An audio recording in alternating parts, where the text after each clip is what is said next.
Blue Ribbon Committee is now in order. We're happy to greet first to arrive is our good friend Senator and Senate President Pro Tempore Franklin Drilon. Good morning. And of course, we have the Majority Floor Leader here, Secretary Soto. Of course, second to arrive is Nancy Binay, the Honorable Nancy Binay. And of course, Senator Risa Hontiveros. We have persons here, and thank you, Secretary Pauline, for coming down, and of course, for Secretary Garin, Congresswoman Garin, Secretary Garin, thank you for coming, and all the others present here.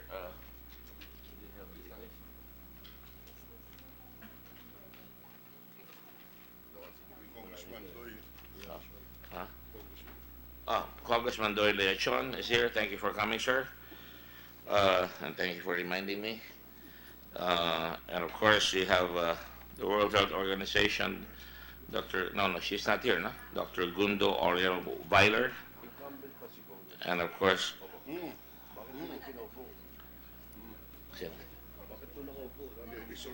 resource person, from the Department of Health, of course, we have Secretary Pauline Jean Roselle Obial. Did I say it right? Right, thank you. Former Secretary Janet P. Loreto Garin. Forgive me for saying former. Once a secretary, always a secretary. Dr. John Wong. John, good morning. Formulary Executive Council member. Dr. Cecilia Lazarte. Is she here? I think I was told she would not be able to make it. Secretary Ben Diokno, who is represented here by Attorney Agnes Joyce Bailen. Hello, Agnes. How are you? And of course, Commission on Audit. Michael Aguinaldo is not here, but Director Cora Lea de la Cruz is here. Good morning, Cora. And of course, Corazon Tenorio, the State Auditor, is also represented here by Mariette B. Andoy, State Auditor.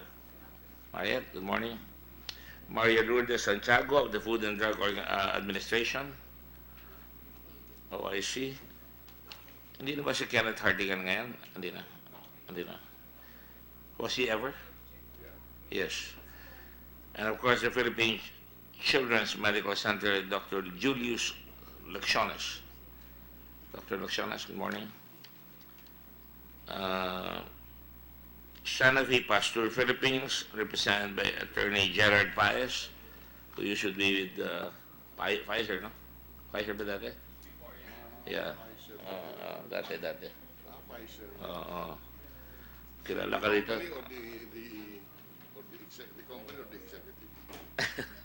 He is the Corporate Communications Director now of Sanofi. And Dr. Joselito Santa Ana, Head of Dengue in Asia. You're with Sanofi also? Yes. And you are the one responsible for bringing dengue in Asia. Head of dengue. You mean dengue? Vaccine. Vaccine, not dengue. Nakalagay nga rito, head of dengue. I'm just correcting it. I want to preserve your reputation. Dr. Antonio Dans, scientist, National Academy of Science and Technology. Tony, good morning. Dr. Leonila F. Dans, the other half? Or the bitter half? All right, okay, good. Anthony C. Leachon, Dr. Mary Ann Lansang. Mary Ann, who do you represent?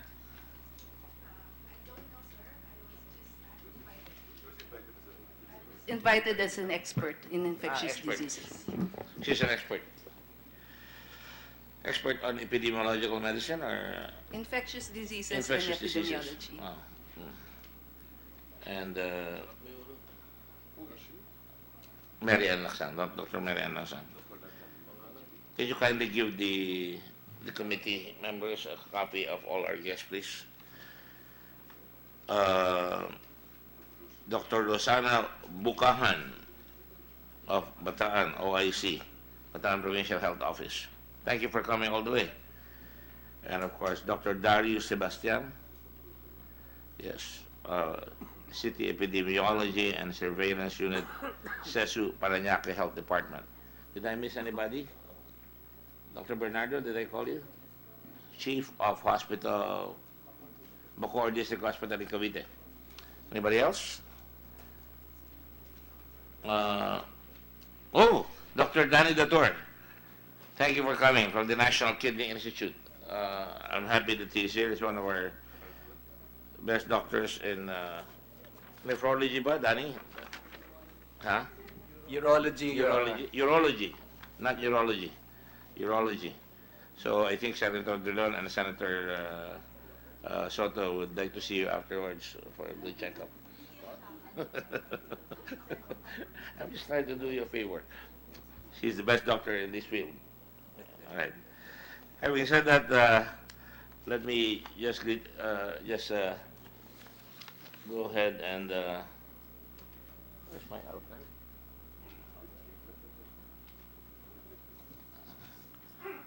What? All right. Thank you for all coming. The Philippines had the highest dengue incidence in the World Health Organization West Pacific region from 2013 to 2015. I don't know if that's correct. We had 200,415 cases in 2015 and around 600 mortality per year. That's the rate. Today, certain issues have been brought to the attention of the committee and the Senate concerning a drug called dengue. And there are certain issues that have been presented, issues concerning the capability of the product, the manner of testing, whether there was sufficient testing that has happened, and so much so that it would be introduced on a very, very widespread level, to be sure for 1 million folks, but so far I understand about 450,000 have been inoculated. Is that correct, Secretary Pauline? Sir, 489 489,000. 1,003. I just wanted to make sure because my man here is saying 491. I'm saying 450, so that's a good compromise. 489 and 3. 489,000 and change. And having said that, there are also side effects that have been detected, which personally I was quite alarmed by it, but I'm sure we'll hear the explanations for this. And of course, the other aspect of this is, I think 3 people have died, if I'm not mistaken. And this is what is most disconcerting, because we want to make sure that when we introduce medicine or any vaccine here, it would be superlatively safe. Of course, there's nothing of the sort at times, but certainly one dead is one dead, always too many. Having said that, the other issue here, of course, is the fact that in this day and age, especially in our country where resources are kind of hard to come by, the chair is astounded at the fact that 3.5 billion pesos in one fell swoop was released very liberally since November, and when it was announced that we were going to go and have the dengue vaccination, and in 1 month, December 27, you already had December 29, Asaro was issued, which is kind of fast. And of course, for seropositive, which means that before the inoculation, somebody already had the subject of the inoculation already had the dengue virus in his or her system. For seronegative, the efficacy rate is 52%.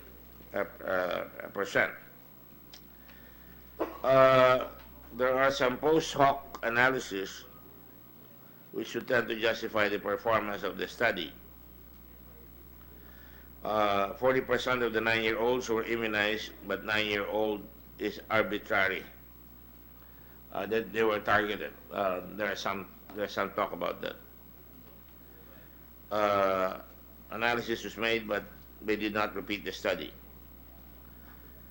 9-year-olds are a control group because the older you are, the more likely that you have had dengue.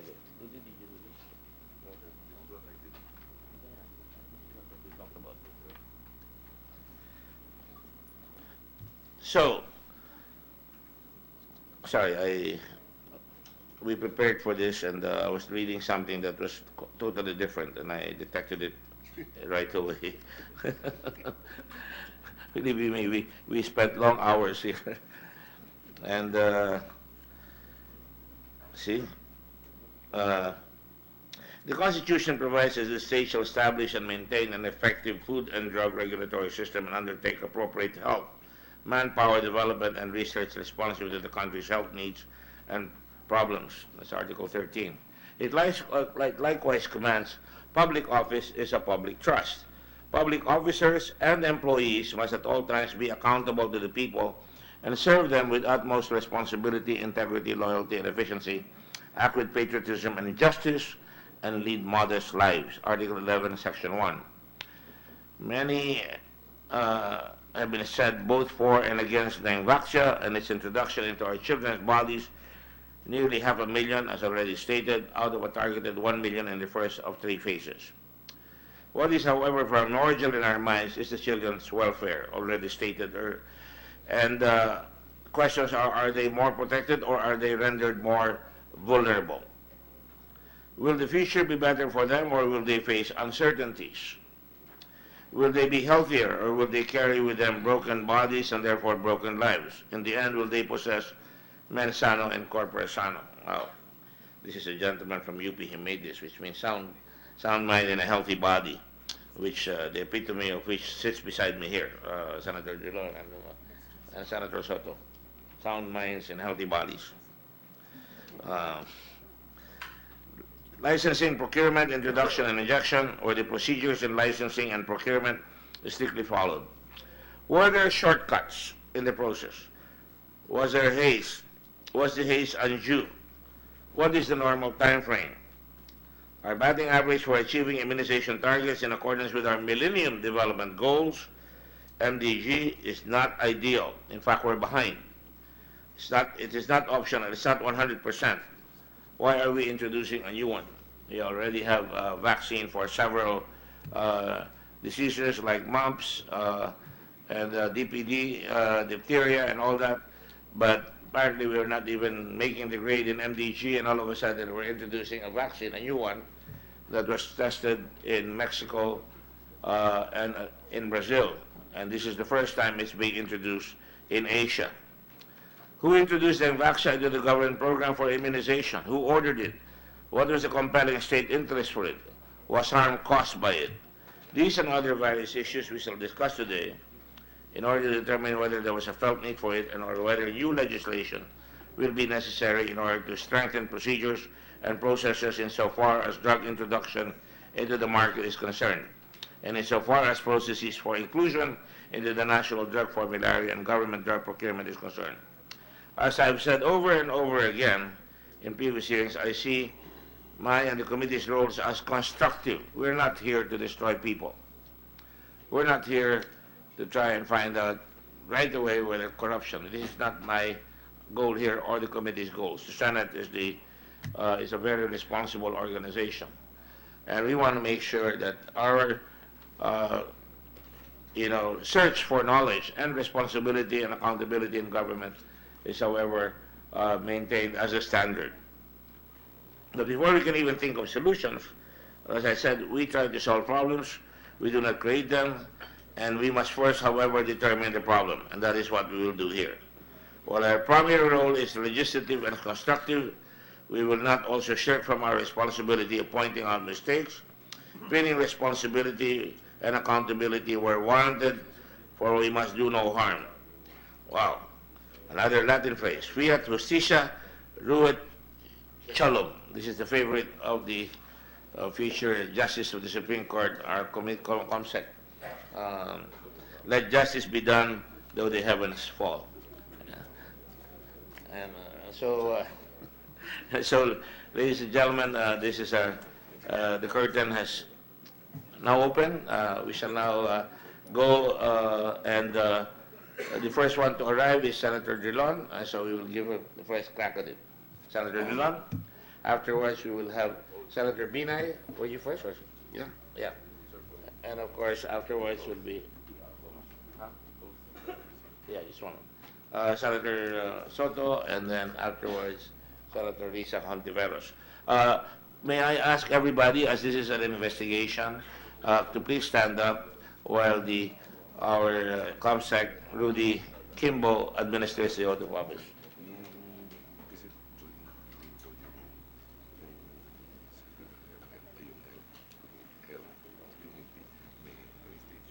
I'm sorry, we will just administer the oath.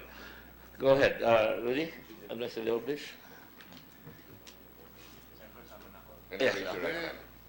You're ready, man. Take your word for it. Do you swear or affirm to tell the truth, the whole truth, and nothing but the truth in this proceeding?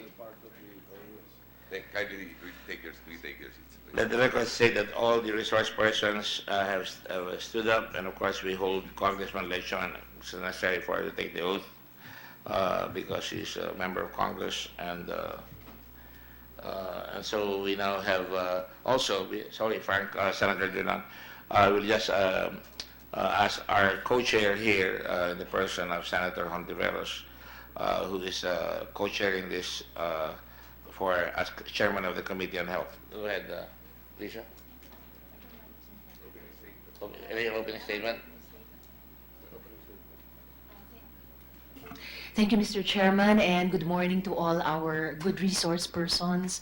Actually, Mr. Chairman, I hadn't prepared any real opening statement, but I'm very glad to be here as your co-chair. I'm as interested as any of the senators present, any of the members of the Senate, to assist our chamber in promoting everyone's in this room's common vision of universal health care. So I hope to also ask helpful, useful questions this morning. Thank you, Mr. Chairman.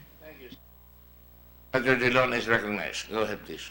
Thank you, Mr. Chairman. As our chairman has stated in his opening statement, this is an inquiry today on the purchase of about 3.5 billion of dengue vaccines sometime in is it in November 2015. Now the privileged speech of Senator Gordon basically outlined 3 issues which I feel is useful for us to tackle for clarity. The first issue is the dengue vaccine was not pre-qualified by the WHO. This is... Yes, I will qualify because at that time... We're just stating the issue, sir. Yes, just a moment. I just want to make sure that we know where we're coming from here. That was an extemporaneous remark, a privileged speech. At times we rise on a matter that has caused some incidents, has been caused by something. Supervening event at that time was there was a call that was going to be made by the ambassador of France. And Sanofi being a French product, I wanted to make sure there was transparency. So I had to stand up and make an impromptu privilege speech so that I can obviate any possibility that I was approached even by an ambassador so that there would be no questions about integrity. Thank you. Yes, but it is a valid issue nevertheless, as you have clearly stated in your privilege speech, Your Honor, Mr. Chairman. The second issue that Senator Gordon raised in his privilege speech is the undue haste in the decision on the purchase of the dengue vaccination. And the third issue is the sudden release or availability of 3.5 billion in public funds. So these are the 3 issues which I can call from the privilege speech of Senator Gordon on October 11, 2016. So in that regard, since this happened during your time, Dr. Garin, may we ask you to address each issue that was raised and explain to the committee what were the circumstances that led you to decide on the purchase of this medicine and at the same time address these issues raised in the halls of the Senate through a privileged speech of Senator Gordon. Secretary Green. Your Honor, I am very much, and I am very thankful for the Senate. This for sure being an impartial investigation because both sides were invited. With the permission of the chair and the honorable members of the honorable committees, Your Honor, if I may be allowed to have a very quick presentation so that I can address. Please proceed. Do you need a PowerPoint? Yes, sir. Yes, Your Honor.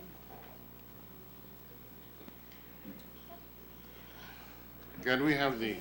Can you just bring the curtain down permanently so that we can, I'm sure there'll be a lot of presentations. Bring the what?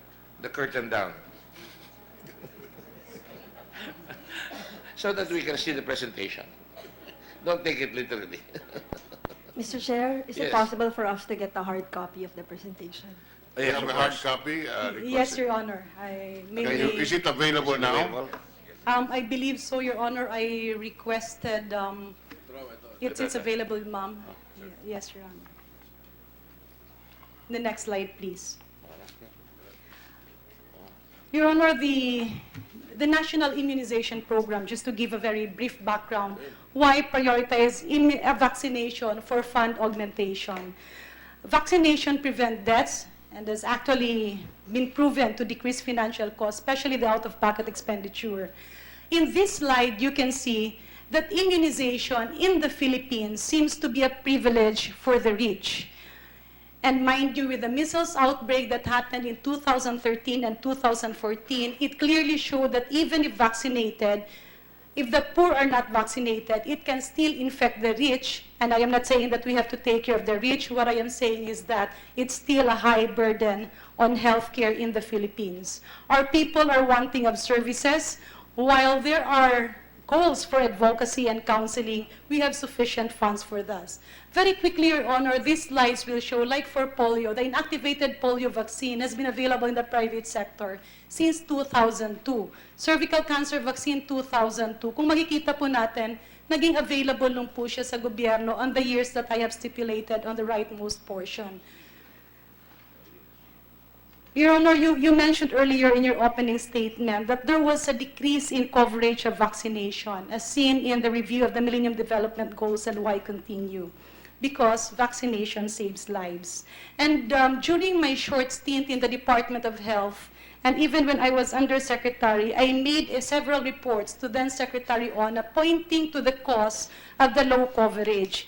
It was not only some sort of misinformation on a few aspects, especially on the second dose of measles vaccine, but there was also seemingly a not so planned program pointing to the unavailability of some vaccines because vaccine production takes long. And there were also problems on procurement. Let's say, for example, NDG, they specifically referred to the DPT, diphtheria, pertussis, and tetanus vaccine. And during that time, there was, I think, 6 to 8 months stuck out in the Department of Health because while there was a winning bidder, there were reasons behind that he refused to deliver the subsequent doses. I can convey to the Honorable Chair the history of what happened in his office. But besides more to say, going back to dengue, next slide please. Lingid po sa kaalaman ng marami, the first dengue infection globally was reported in the Philippines. Ibig po sabihin dito, in the 1950s, dengue was discovered in the Philippines. And that's the reason why the first name of dengue was Philippine hemorrhagic fever. This was discovered by Dr. Veronica Chan of the University of the Philippines College of Public Health. This paved way for WHO to identify regions with dengue risk after the Philippines discovered that disease. So we can now see that in a matter of 50 years, there was a 30 times fold increase in dengue infection globally. And what was glaring here was that there were 4 types of serotypes, 4 klaseng virus, that made treatment and prevention very difficult. And that is also the reason why it was very difficult to develop a vaccine that can address the 4 types. And the estimated annual global cost of dengue based on WHO is 276 billion pesos. This was in 2012. Next slide, please.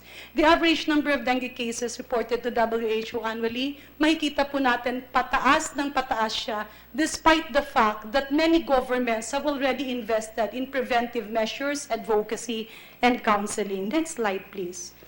The dengue disease has been a major public health concern in the Philippines. Why? Because there has continuously been increasing dengue cases year on year, if we can see the blue vertical graphs. And despite vector control program, dengue incidence is still on the rise.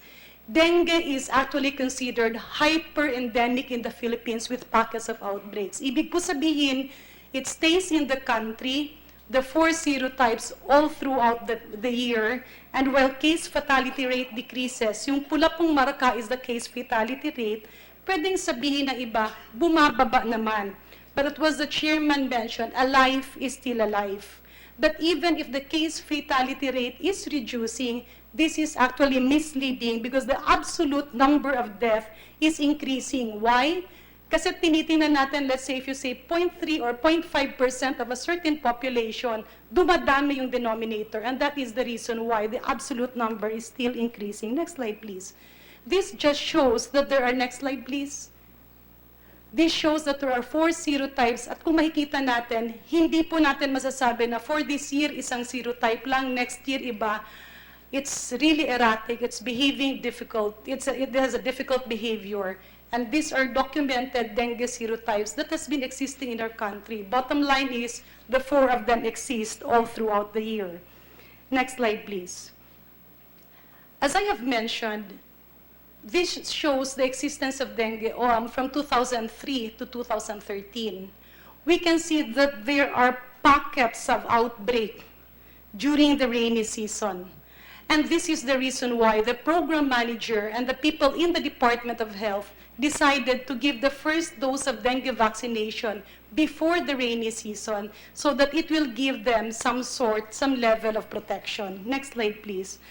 Let's now discuss the burden and the economic and societal cost in the Philippines. The total annual disease cost is 16.7 billion, but that does not include like lost on the income of family members, yung mga nanay at tatay na kailangang magbantay ng kanilang anak, hindi po mapasok sa trabaho, lost on tourism because some countries will not allow their citizens to go to highly endemic areas, yung mga hindi na-diagnose at yung mga hindi nagpapa-hospital kasi walang pambayad.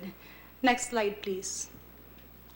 This is, I'm sorry, this is an incomplete slide because I was communicating and we were computing together with PhilHealth the reimbursement on dengue cases alone.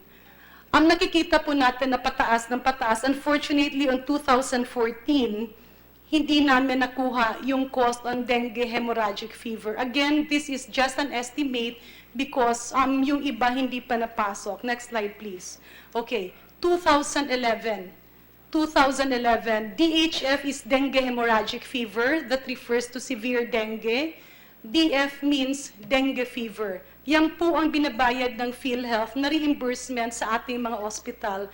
And if you will notice, it has been glaringly increasing, so much so that it has, like for the past 5 years, it has already resulted to a reimbursement of 8,521,000,000, excluding dengue hemorrhagic cases in 2014.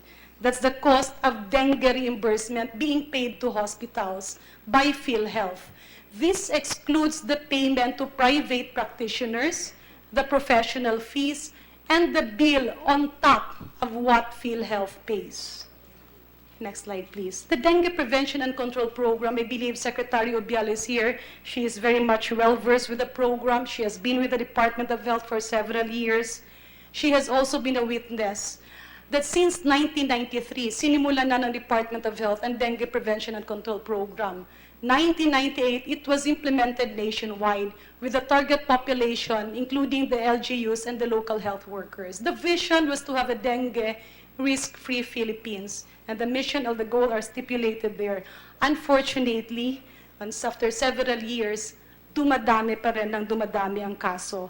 What has improved is an increased reporting rate. Mas marami na po yung nadadiagnose early. Next slide, please. And of course, the availability of blood and blood products, especially when the Philippine Red Cross prioritized dengue patients who always come in complicated. The World Health Organization's objectives para mapababa ang burden ng dengue by 2020, this was developed in 2012. But the baseline that they consider is the 2010 baseline. So the objectives of the World Health Organization is to reduce the dengue mortality by more than 50% by 2020, reduce dengue morbidity by 25%, and to estimate the true burden of disease dahil hindi pa po napapasok dyan yung mga nawawalang income at iba pang gastusin dahil sa dengue.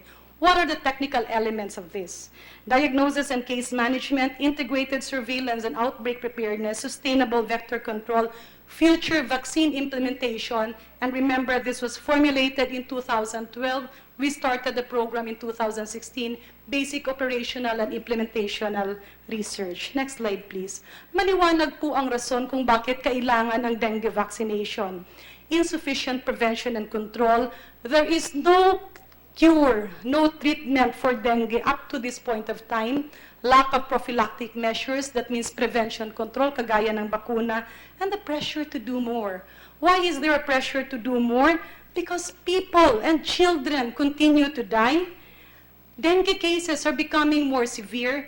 And let me expound later why PCMC was chosen to handle this program. Because when we started the school-based immunization for measles, rubella, tetanus, and diphtheria, one of the most complicated cases that we encountered, which was initially attributed to the vaccine, turned out to be a complication of dengue and pneumonia. Next slide, please. Ito po ang naging National Dengue Prevention and Control Program. Hindi po nagpabaya yung ating mga local government units. Hindi po nagpabaya ang Department of Health. Narinig po natin ito ng paulit-ulit, insecticides, larvicides, physical removal of breeding sites, health education, prevention and control measures, advocacy, subalit, hindi pa rin po kaya. We had several programs and we decided to call in RITM and entomologists, yung pong mga doktor na tumitingin kung kaya bang sugpuin yung populasyon ng mga lamok, nakikita rin mahirap. Next slide, please. Madami tayong ginawa, ngunit ang kasalukuyang vector control methods ay hindi nakapapigil sa dengue. We still have to continue vector control measures. We still have to continue advocacy and calling for cleanliness and education, but vaccination plays a vital role. Next slide, please. The issue of no WHO pre-qualification. Yes, dengue vaccine is not yet pre-qualified by WHO. Why? First, it is not an absolute requirement for the Philippines, especially in using a vaccine. However, the FDA registration requires a certification from WHO on good manufacturing practices. This is submitted together with the dossier that the company submits to FDA. The WHO pre-qualification is actually a basis of a continuous monitoring that GMP is being done by the manufacturer. And while it is a requirement for UN procurement, countries, especially for newly introduced vaccine, will have it as a requirement in the submission, in the application for a CPR. Your Honor, let me just cite an example of one vaccine that is very important. At karamihan po ng ating mga kasamahan ay ginagamit ito, the flu vaccine. Flu vaccine is not WHO pre-qualified, but we have been using it. Thailand is using it, Mexico is using it, and other countries. The acellular pertussis, or what we call, the acellular pentavalent vaccine. This is what we call ACP. 5 sakit po ang pinoproteksyonan yon: diphtheria, pertussis, tetanus, pneumonia, and hepatitis. It's actually a lot safer, but it's more expensive. It is not WHO pre-qualified, but it is being used by Mexico, Taiwan, Malaysia, South Africa, and many other countries. Next slide, please. The undue haste in the registration. Your Honors, I kept my silence on this kasi nung una kasi akala ko ano lang siya, kumbaga mga Facebook post lang. But I realized that misinformation can actually taint a good program. The regulatory discussions on dengue vaccine started in 2010, at a time that I was not yet with the Department of Health. There is a complete chronology of events that I believe the Department of Health and the FDA can submit. The first official documents were submitted in January 2015, and the license was obtained on December 22, 2015. Almost 12 months, Your Honor. Sasabihin ba natin madali yun? Because when I assumed my post in the Department of Health, one of the most frequent complaints that I have been receiving, ang bagal at ang tagal ng release ng mga lisensya sa FDA. We conducted an audit of the turnaround time, and it was 700 days. Kaya po, pinaikli yun, not only for this vaccine, but all other applications. In the case of dengue vaccine, Your Honor, we were very careful, and I was communicating with FDA kasi merong WHO was involved in the licensing, in the meetings, in the observations, and in the review of documents. Tinanong ko sila kasi ang FDA ng Pilipinas, hindi po siya functional regulatory body. In other words, our FDA is only limited on paper review. And I asked, what are the countries that are WHO, a functional regulatory body means it's accredited or recognized by WHO to review not only documents, but the safety and the efficacy of vaccine. Kaya kung titingnan po natin, talagang hinintay na mauna yung Brazil. Was it Brazil? Mauna yung Mexico at doon pa ni-release ng Pilipinas yung CPR ng bakuna. Because Mexico and Brazil, the licenses of which were released prior and after the Philippines, are both WHO FRAs. Thailand is also one.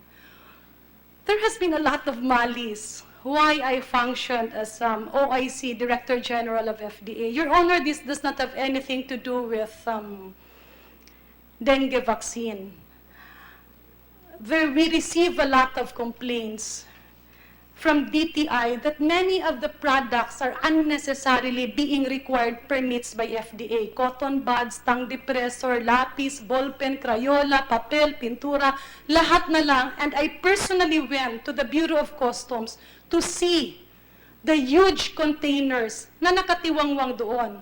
Ang sabi ng mga tao, ma'am, pabayaan nyo na ang nagbabayad ng demorahe, yung negosyante naman. But I did not look at it that way. Because that demurrage will still be added to the cost at dadagdag yan sa presyo ng school supplies. I had several meetings with the OIC Director General that time, Attorney Nick Lutero, and request him to rescind all those unnecessary orders because when I reviewed, it was not necessary. But because he did not do it, I have to take over just so I can rescind all of that function, let FDA focus on its work, and make FDA, the regulator, and the industry work on a common table. Your Honor, lingid po sa kaalaman ng iba, deep in my heart, because Dr. Tony Dance and with Dr. Maricarlin Pin, we had several discussions and they were talking to me. I sat as a member of the executive board of the World Health Organization, and in I think the second or the third week of January was the executive board meeting. So dahil pupunta naman ako ng Geneva kasi may executive board meeting, I decided to have a pull-out and bilateral meeting with the experts and the technical working group of the SAGE.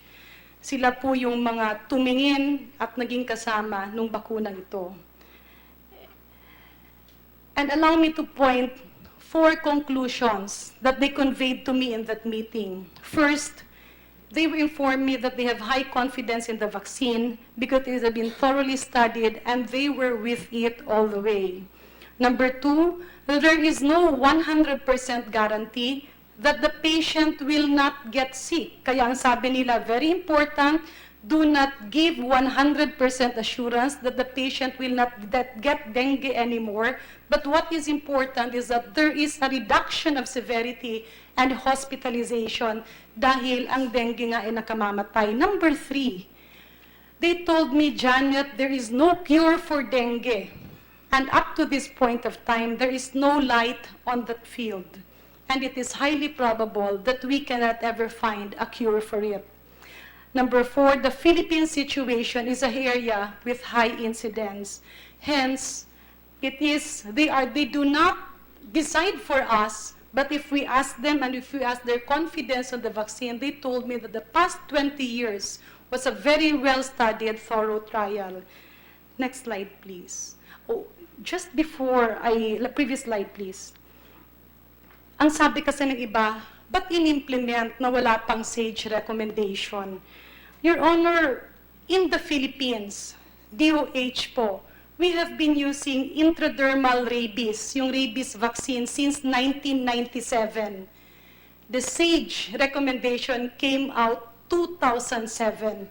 We did not wait for 10 years because Filipinos were dying of rabies. Ginamit na po natin yung intradermal rabies at hindi na natin hinintay yung SAGE dahil sa ibang bansa, it's not a burden to them. Next slide, please.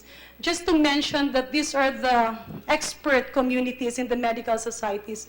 PIDSP, and next slide, please, PISMID, next slide, please, PFV. PIDSMID is actually the umbrella organization under the PCP that supports this program. Next slide, please.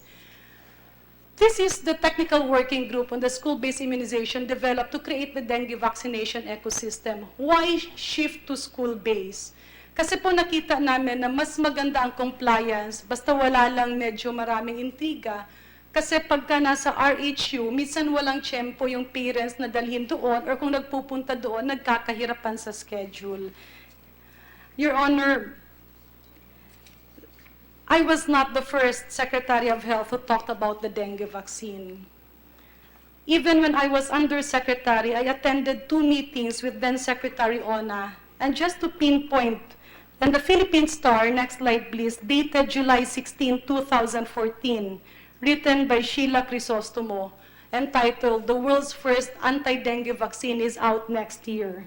Let me quote, speaking to reporters, Secretary Ona said, "The vaccine will be included in the Department of Health's expanded program on immunization, but with limited coverage initially. We will be targeting particular areas and age groups, the most affected ones, to be covered by this initially," he said. The company had already made an announcement that the vaccine will be available, but it did not give any estimate about the costing. On another issue on interaction.com, the online news portal of TV5 in Dumarao, Capiz, of course, one of the long-standing official of the department, no other than the former Assistant Secretary, but now our DOH Secretary, Pauline Jean Ubial, said, "Dengue vaccines will be available in 2014. It is good news to all that they will be available," Ubial said during a DOH medical mission held in the town of Dumarao, Capiz Province, Wednesday. This just shows, Your Honor, that this has been discussed. However, during my time when the President was going to Paris and for the COP21, I decided to delete the issue on in dengue vaccination in the President's briefer. Why? Because there was no fund source. While we deem it important, we cannot sacrifice other immunization programs of the Department of Health.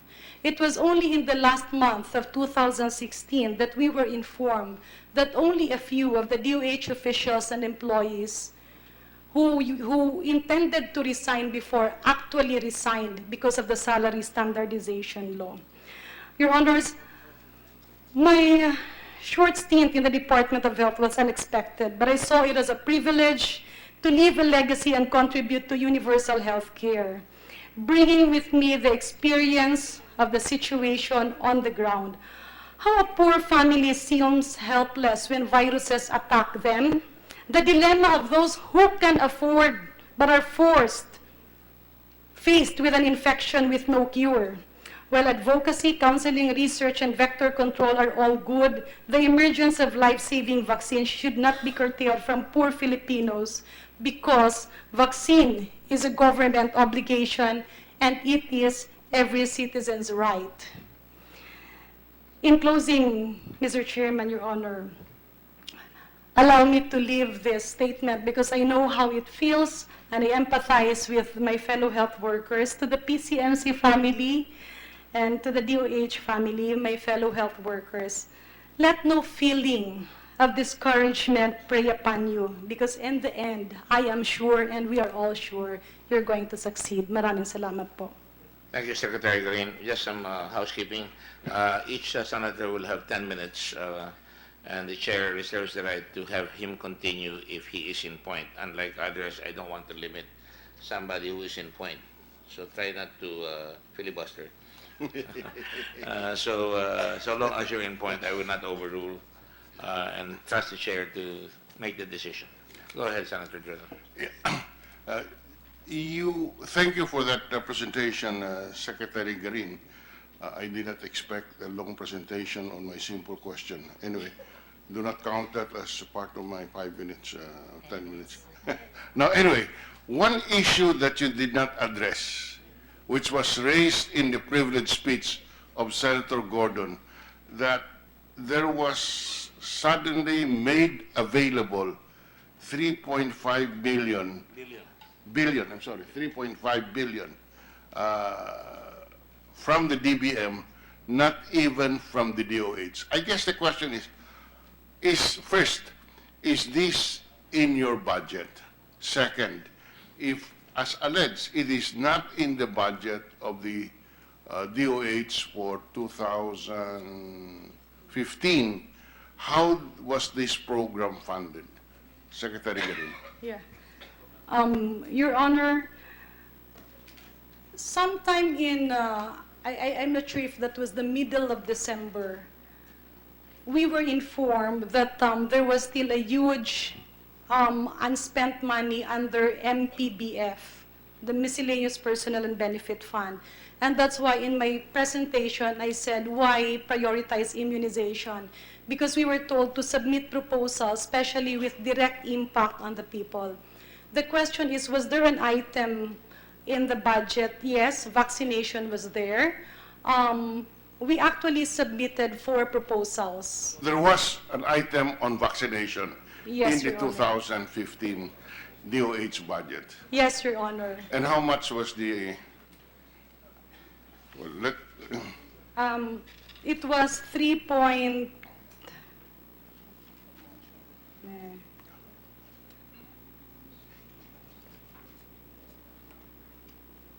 well, you don't have to be accurate to the peso, It was almost 4 billion, Your Honor. almost 4 billion. 4 billion.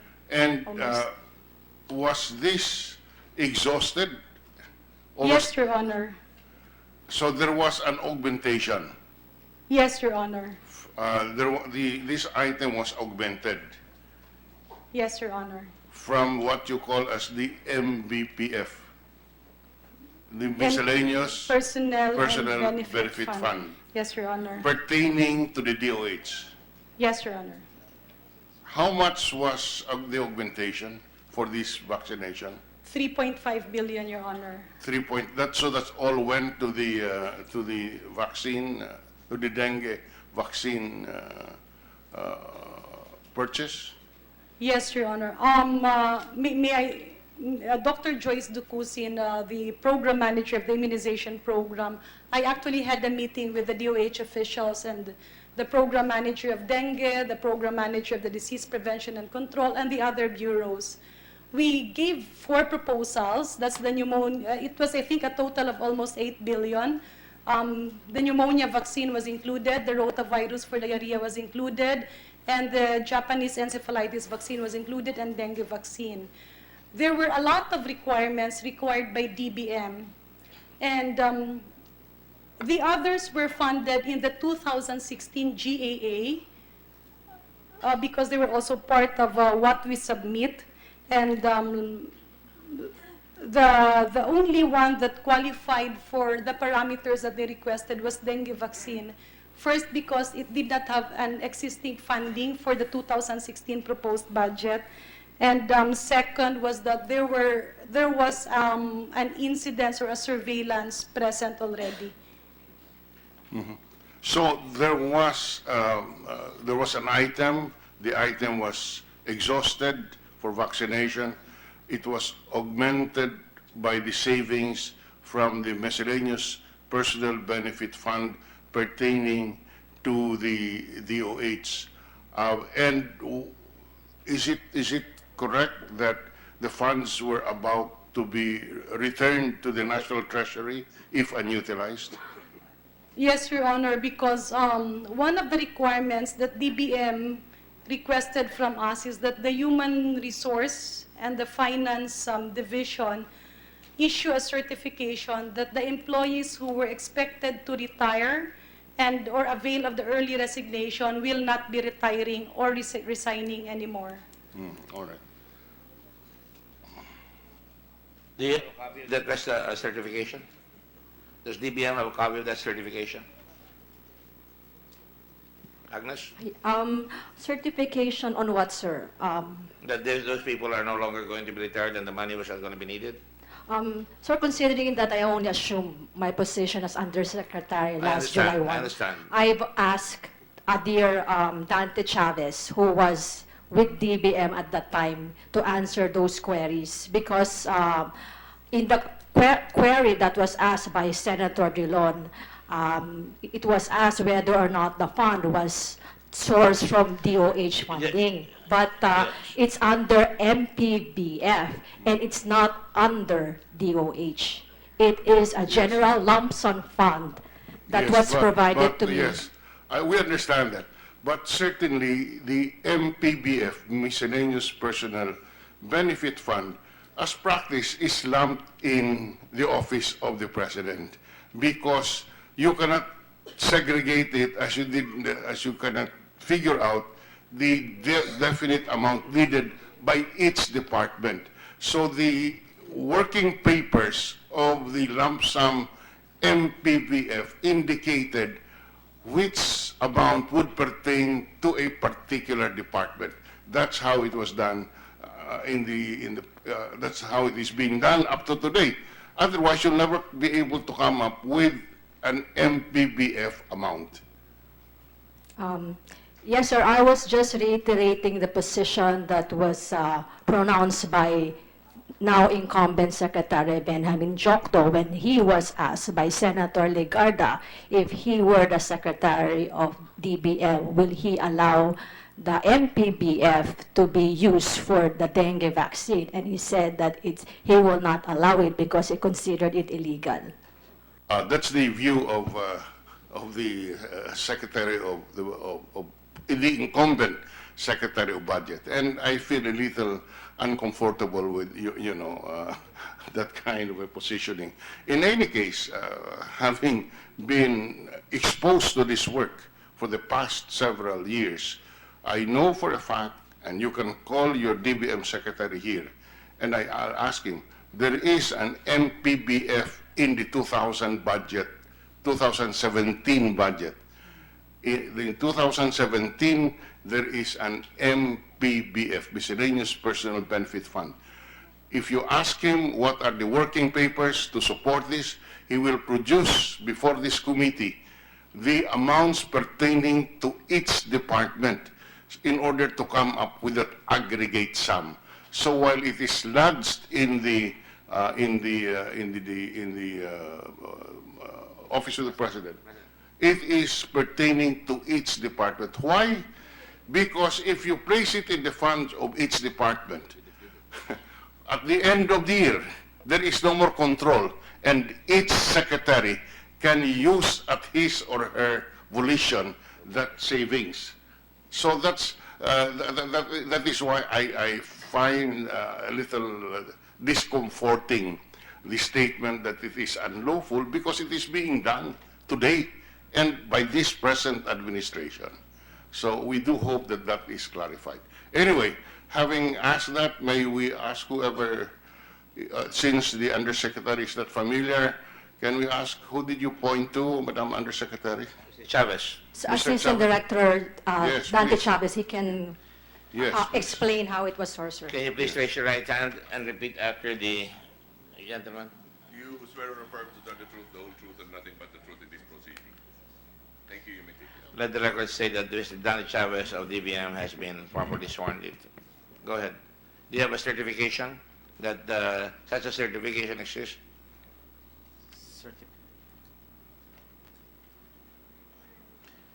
There was a certification issued when they were looking for money, and there was a certification that it was not going to be necessary to keep this amount money, the savings, so that it can be utilized for dengue. Do you have any? Do you have the copy?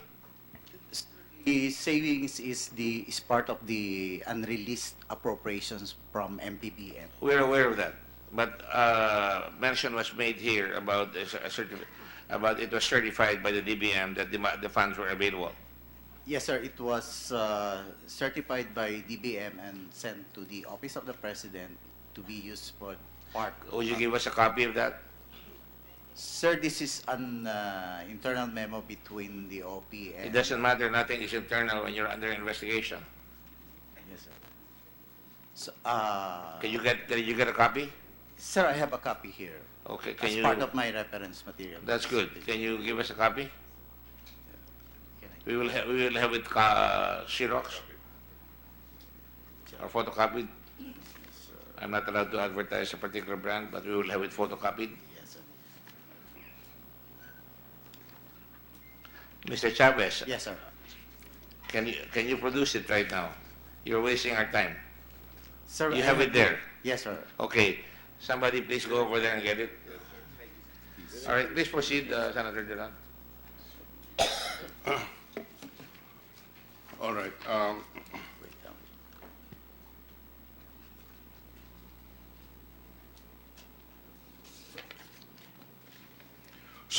Okay.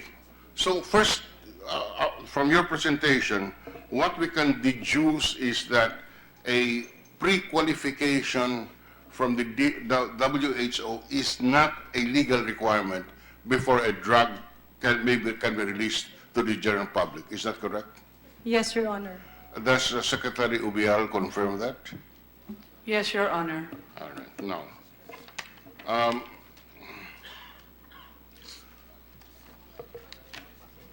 You also mentioned that the WHO recommended the use of this dengue vaccine, particular brand. Is this licensed in other countries? Is the use of the vaccine, this particular brand, licensed? Did you say Mexico and Brazil? Yes, Your Honor. Before FDA issued the license, Mexico already, may I defer, Your Honor, to FDA? And maybe if Sanofi can update, it's a global. Good morning, Your Honor. Well, prior to the approval... Can you state your name for the record, please? I am Maria Lourdes C. Santiago, former OIC Director General of the Food and Drug Administration, now the Deputy Director General for Field Operations. Yes. At the time when the Food and Drug Administration approved the dengue vaccine, there was an earlier approval from Mexico. And currently, there are 13 countries that have given approval to the dengue vaccine. Who the respective regulatory agencies of these 13 countries approve the use of the vaccine? Yes, Your Honor. So that brings me to the point. It is actually the regulatory agency of each country which approves the use of the vaccine rather than the WHO. Yes, Your Honor, that's right. So what does the certification of the WHO mean? The WHO, Yeah, anybody can answer. Secretary of Health, yes? Yes. What does the WHO certification mean? Sir, it is used for UN procurement agencies. UN procurement Yes, agency. Let me clarify that. Meaning what, according to, meaning what? UN procurement agency? Meaning if it's UNESCO, United Nations agencies like UNICEF, UNDP, or UNFPA, WHO, that will procure the vaccine, it has to be pre-qualified. so, but if it is a government who would purchase, what is required is the certification of that government's regulatory agency, in our particular case, the Yes, Your Food Honor. and Drug Administration, the FDA. Yes, Your Honor. you know, just as an aside, you know, this FDA, do you see this ball pen? Can you imagine that the FDA would require that they clear this ball pen for use in the market? Food and Drug Administration. I keep on wondering why they would require it, but they require it, and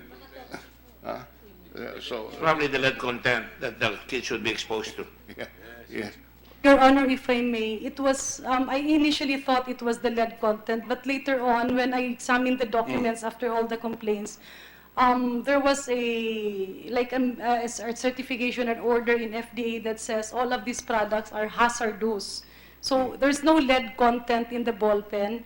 And the license, the permit that is required is per color, per design, per shade, and the company even has to declare the specific ingredients inside. Excuse me, is that because most of these products come from China? Now, Your Honor, it was because it was like all the ball pen coming from Japan, from US, lahat po. Kaya nadedemurahe sa customs.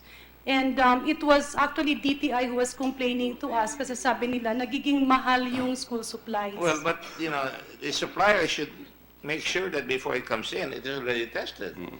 Why should you blame Costas for that? Or why should you blame FDA for that? If they had prepared, done their homework, and it is submitted, then they can order. Di ba? But anyway, Because, sir, we're not anyway. discussing this right now. Okay, go ahead. Anyway, So let's have So what does a WHO pre-qualification actually mean if it is not a requirement for local purchases? Your Honor, a WHO pre-qualification actually refers to the good manufacturing practices observed within 2 years, minimum of 2 years. So for these companies, the WHO goes in and out of that facility unannounced, just to be sure that they are following the good manufacturing practices. So it's like for all UN procurement, the very specific UN agency that procures vaccine is UNICEF. So UNICEF po ang bumibili kasi hindi na inaalaw yung ibang UN agencies. They can only procure if it's WHO pre-qualified. All right. Now, on the undue haste, you were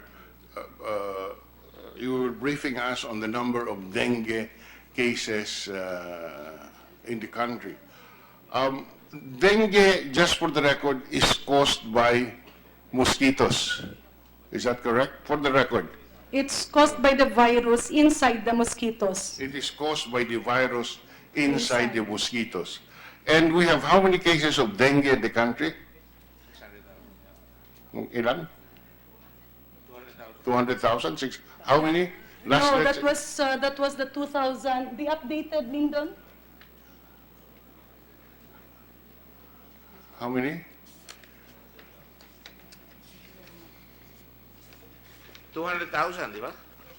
Your Honor, Mr. Chairman, permission to speak. Just a moment. Thank you.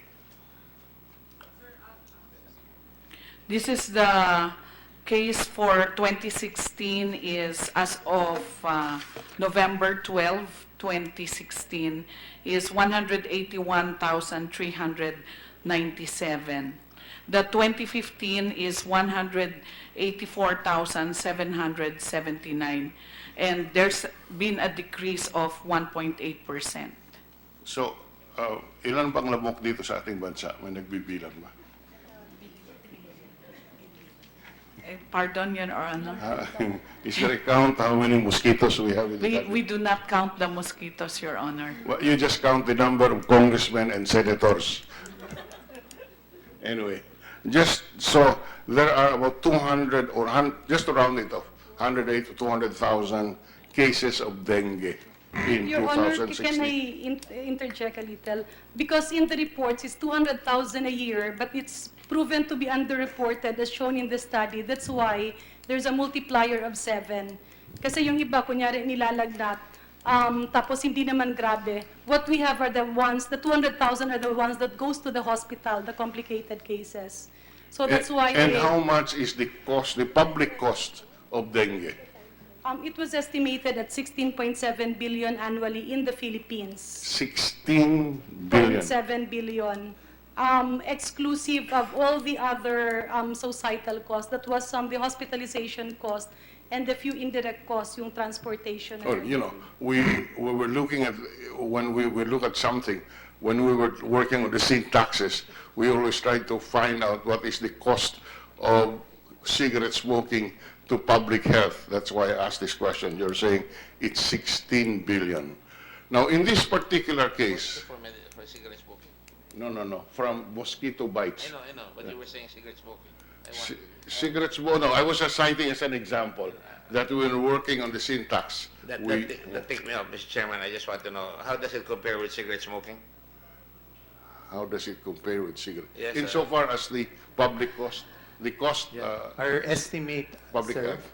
Mr. Chairman, Yes. as of 2012, so it's probably more expensive by now, is that we spend 188 billion a year on smoking-related diseases. All right, thank you. 180, just for comparison. 180 versus 16. Yes, I just want to finish a point. All right, how much would a dengue vaccination cost if it was administered by a private physician in the private sector? Your Honor, in the private sector, it varies. The company, when we asked this, the company is selling the vaccine at around 3,500 to 4,000 per dose to the private doctors. Slowly, 3,000 3,500 to 4,000 pesos per dose. per dose. You confirm that, Secretary Ubial?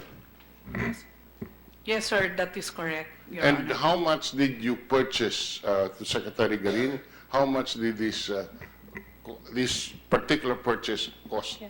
Cost Yeah. us? Sir, for the record lang, kasi baka magalit yung mga doktor, the 3,500 to 4 is just the selling price to the doctors. So they have to add on PF pa when they inject. So it's around 4,500 to 5. At the selling price to the doctors. Yeah, 3,500 to 4,000 per dose. And then the doctor would administer the vaccine. Yes, and they would charge between 4,500 to 5,000 pesos per dose. Including the services. Yes, Your Honor. Now, in this particular case, how much did it cost?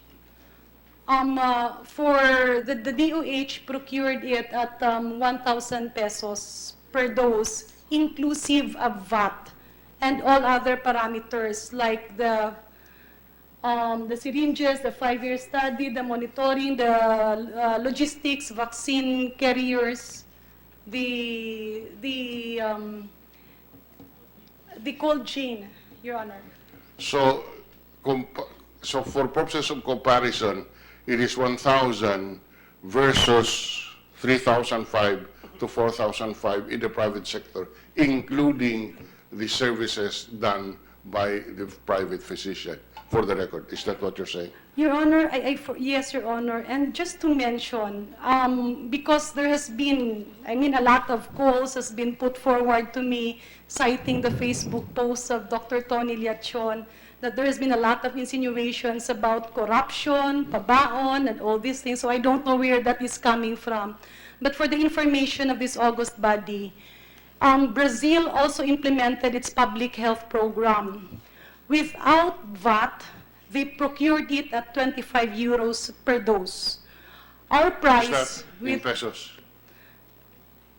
kasi we computed it at 50 pesos, Your Honor. Now it's maybe around 1,300, 1,250, depending on the time of conversion. The Philippines, when we procured it, it was 17.8 euros per dose.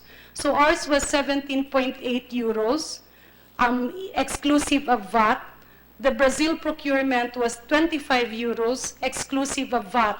So if we include VAT, that would be roughly around 20 euros. I think Brazil had their vaccine VAT exempt.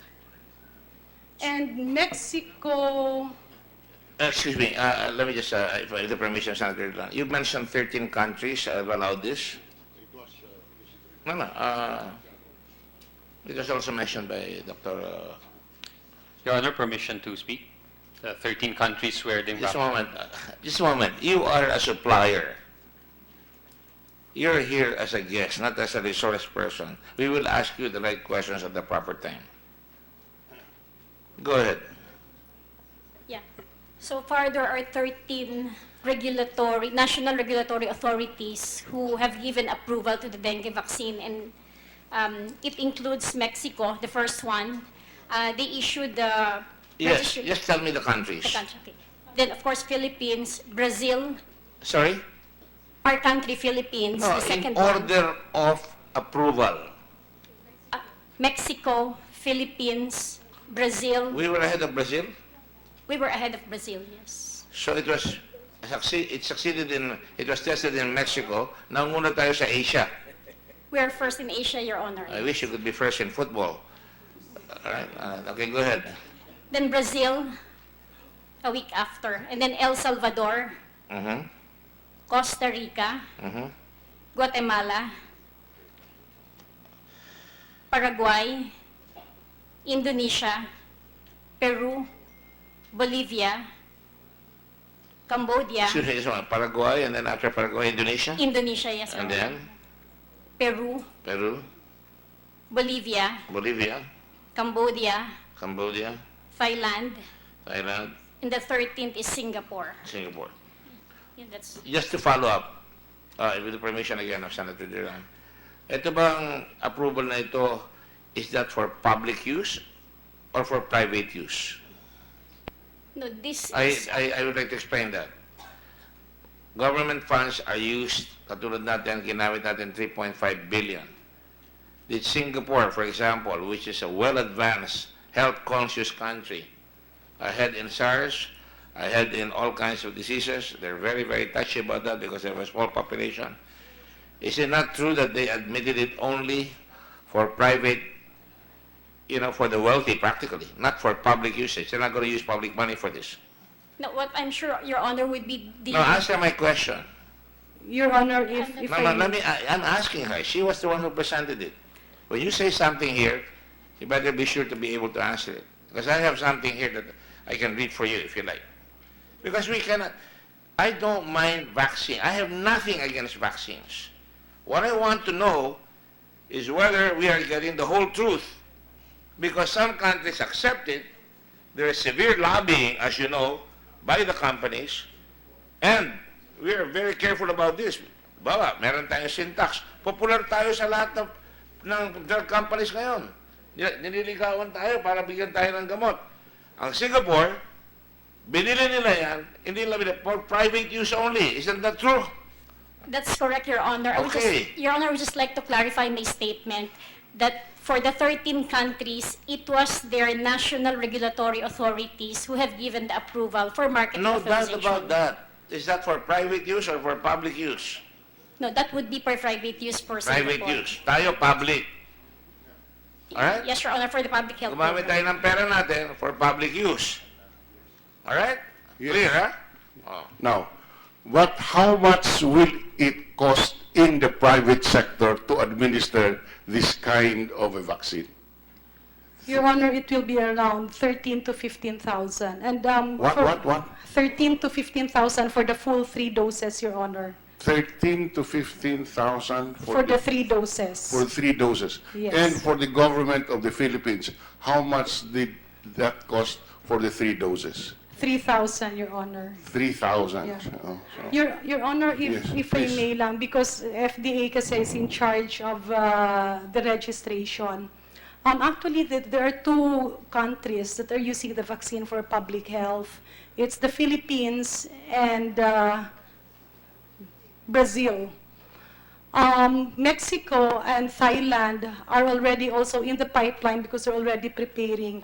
So, I'm not sure if it's in Mexico kasi they have like a specific timing. Kagaya po sa atin, we started the timing before the rainy season.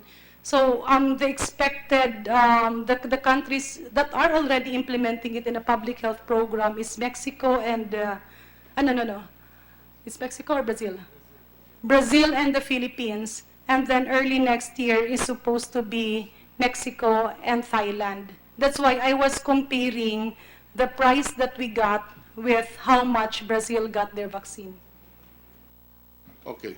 Thank you, Secretary Garin. Well, now, there is also a claim that this vaccine has side effects, and 3 people have in fact died. Can you comment on this? Your Honor, when we were about to implement this in the Department of Health, Dr. Tony Dance, and I believe Dr. Tony Dance was with Dr. Inday Dance and Dr. Maricar Limpin, came to see me for purposes of transparency and invited the whole DOH family involved in the implementation of the program. So they were actually pointing to the 3 deaths plus 1. These were 3 vehicular accidents plus 1 homicide case related to the study of the vaccine. So that was not in the Philippines. But puro po ito aksidente at yung isa, hinostage yung tatay niya, nasaksak po yung bata. But in a vaccine study, you declare everything, even if it's not directly related, and then you quantify it. In the Philippine setting, those who received the vaccine, there were 2 deaths. The other had a congenital heart disease. And we had an expert panel and a working group overseeing this. Both cases were not attributed to the vaccine. The number of side effects, kasi po, kasama po pagtatanungin mo, masakit ba? Pag namula, if you ask the patient, was there pain in the injection site, you record it as yes, that's considered a side effect. Kaya karamihan po nun minor and expected. Yeah. I'll go back to Dr. B. Santiago. Yes. You mentioned the 13 countries who are permitted by their own national regulatory agencies to use this vaccine. Is that correct? That's correct, Your Honor. Now, in the case of Singapore, for example, when the regulatory authority in Singapore issued the license, did it distinguish between private and public cases? Well, as far as I Or know, is Your it Honor, for general it's use? for general use, similar to what we are doing here in the Philippines. So any product can be granted a CPR if it meets the quality, safety, and efficacy standards. And it will be the Department of Health to decide whether it can be included in the public health program. Well, thank you very much. And I still have 9 seconds, but I'm giving it time. You have 9 Thank you. seconds. Thank you, Mr. Chairman. And yes, that's... Thank you for being so generous. Yes. In Thank as you. much as your first 3 minutes was not counted. That's correct. That's correct. Let me just welcome Senator Angara here and Senator Pacquiao. Thank you. So, any questions? Huh? Nancy, yes. Of course. Thank you, Mr. Senator Chair. Binay. Siguro, nakikita ko kasi si Dr. Dance na kanina pa iling ng iling. Baka you have some position regarding this dengue vaccine. We have a joint presentation with Dr. Dance. Do you like us to give the presentation, Your Honor? 10 minutes? Okay. Yes, please.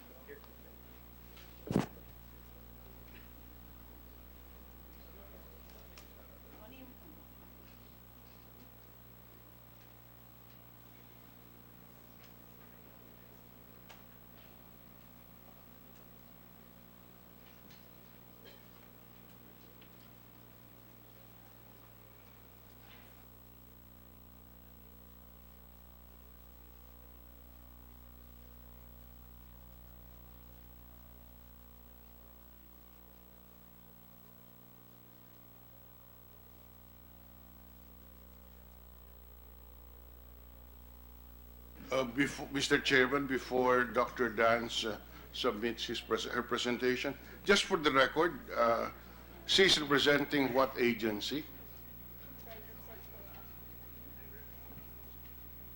Thank you. Good. Okay. So I'm representing the National Academy of Science and Technology. I'm an academician in that institution.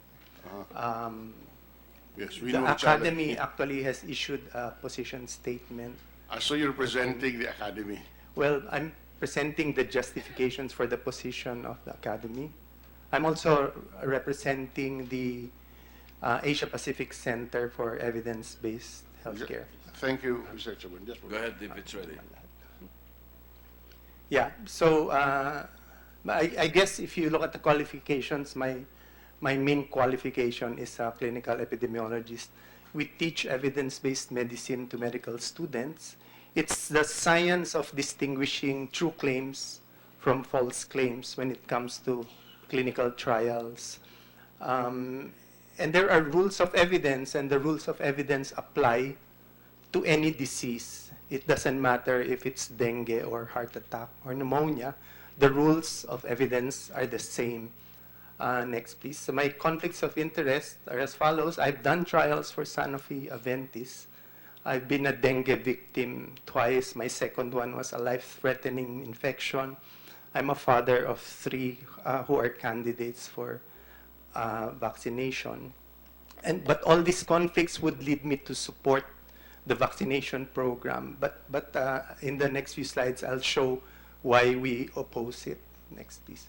So just 3 things I want to talk about: the safety, the cost effectiveness, and the preparedness to issue the vaccination program. So first, for safety, Do we have a hard copy, Tony? I can give you Yeah, a hard you can copy. easily follow. But Hard copy. it will follow, yeah. So just 3 things. I want to demystify because it's hard to understand the technical language. 3 things to answer. First, why is dengue fever sometimes severe? Okay, next please. So it begins as an mosquito bite, which introduces the virus into your blood, and you develop antibodies against that virus. So the first infection is usually mild because the antibodies produced in our blood kill the dengue virus. So it's first mild. Years later, as a child grows older, the presence of those antibodies, with the presence of those antibodies, introduction of virus again by a second infection is paradoxically enhanced, causing severe infection. So it's paradoxical. It's the antibodies present from the first infection that predispose you to severe disease in the second infection. This is compatible with my own experience. It's my first dengue is mild. I was absent from medical school for 3 days. My second was life-threatening, and I needed transfusion. So that's incontestable, I think. The phenomenon... Dr. Dance? Yes. But is it also possible to have a first dengue na severe? Yes, it's possible to have a first dengue that's severe, especially in children, which I'll try to explain later. So the phenomenon, and this is the only technical term I wish to introduce, which I think everyone should know, is known as antibody-dependent enhancement. It's the antibody that makes you or predisposes you to severe infection. This was discovered by a doctor, Professor Scott Halstead, studying dengue in the Philippines. Next, please. So why is dengue fever sometimes severe? The answer is the second infection. It's the second infection. The first and the third are not so bad. Second, might the vaccine cause severe dengue? And I underline might. So right now, it's theoretical. This is the same diagram, but instead of a mosquito bite, you're going to get the vaccine, because the vaccine is actually live weakened virus injected into the blood. Next. And you get the same antibodies. Now, that's the danger, because years later, as a child grows, those antibodies can predispose them to severe dengue. Next, please. So there are 2 types of people you can vaccinate, 2 types of children. those who don't have antibodies, and we call them seronegative children, and if you inject them, you are actually predisposing them to severe dengue 2-3 years later. That's theoretical. If you inject it to a child who has antibodies, then the injection of a vaccine, next please, isn't as dangerous. No. So it's seronegative and seropositive. Next please. Now, this is not my theory. This is the theory that existed before the trials were conducted. This is an introduction to the publication, no, of Sanofi. Next, please. They wanted to evaluate a potential predisposition in vaccinated persons to increased severity of disease. So that's exactly why they wanted to do the trial for a longer time than usual. Next, so the first two are probably cannot be contested by anyone. The third is contestable. Next, what signs in trials indicate that the vaccine is causing severe dengue? I think there are 4 signs. Next, please. So in a clinical trial, you give a few thousand children the vaccine, and a few thousand children are not given the vaccine. They're given placebo, and you compare what happens to the vaccinated versus the unvaccinated children. Next, please. Here are the signs that maybe antibody-dependent enhancement is happening. First, there will be an initial reduction in severe dengue among vaccinated children. That's because the antibodies are developing as you vaccinate them. Next. And this has been shown in the trials, earlier publications, that there's a 67% reduction in hospitalization. The second sign is that there will be a rise in severe dengue years later. And we think that there are signs of this, very clear signs. In an appendix of the paper, hidden in a table somewhere difficult to find, we saw facts or figures that show a 400% increase in severe dengue on the 3rd year. Next. The third sign of AD is that the risk will be greatest in younger children, because the younger you are, the more likely it is that you don't have antibodies. And this is reported in the paper itself. It's a 600% increase in hospitalization at age 2 to 5. What the paper doesn't show is this next figure, a 300% increase in severe dengue for those aged less than 9. No? So 9 is really cutting it close. Would you give your child a vaccine if your child were 9, if it was proven that children less than 9 would get severe dengue? And we're willing to submit the statistics. This came from the papers, but were not reported. The fourth sign, and the last, is that this risk of severe dengue, if it's proven, can persist into adult life, for the rest of your life. And next, we don't have proof of that, but it's probable given that the first 3 conditions are already satisfied.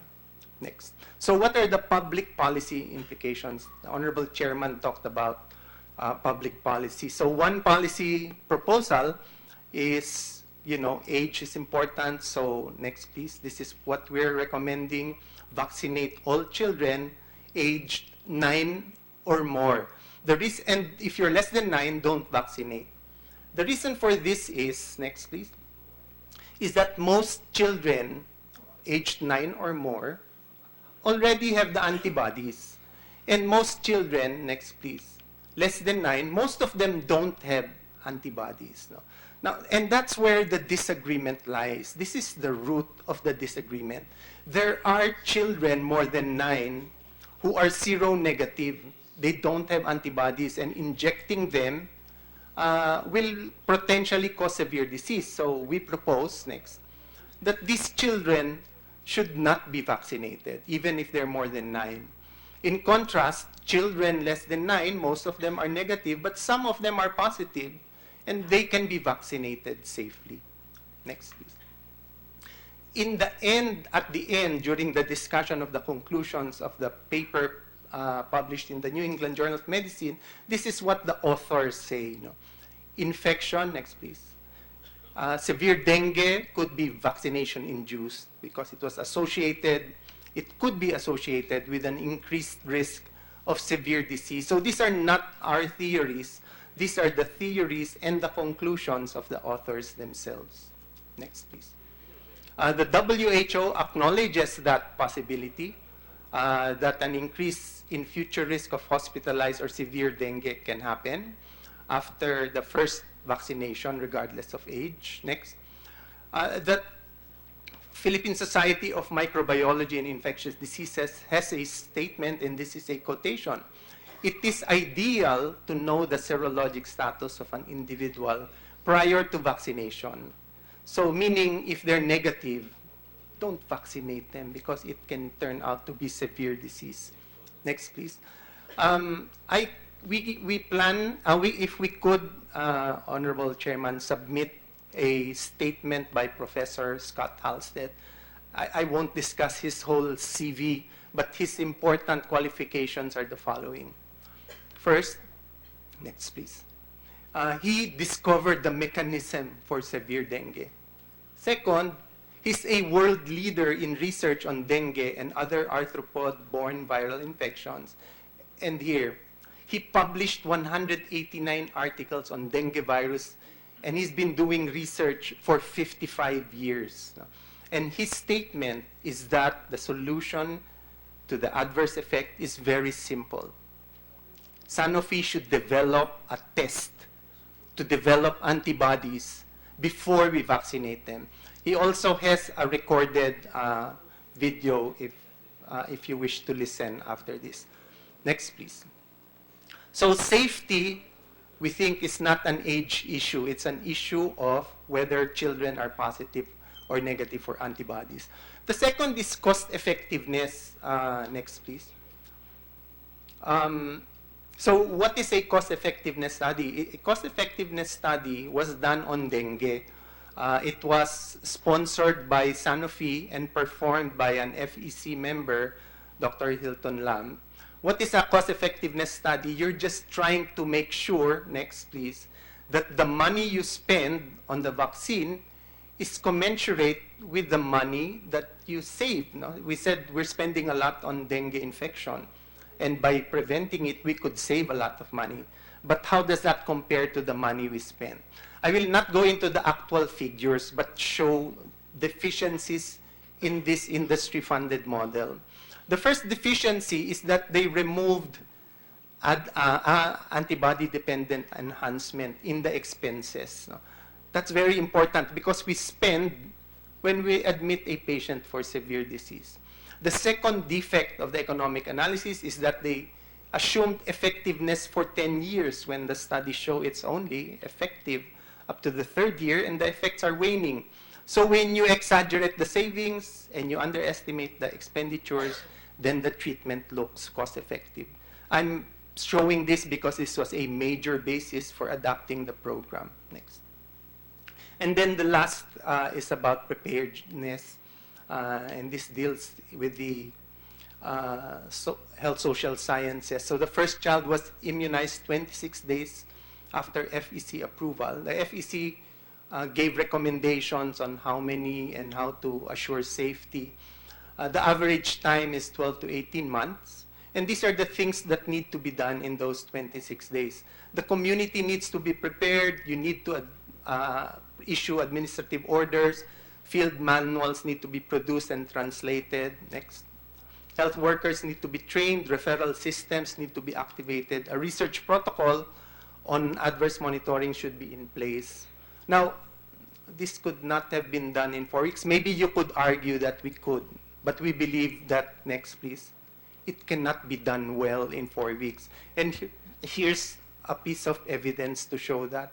It's the permission slip for children. It says, next please, para sa katanungan, kalinawan ukol dito ay maaring makipag-ugnayan sa tanggapan ng principal o punong guro, which we think shows how unprepared we were.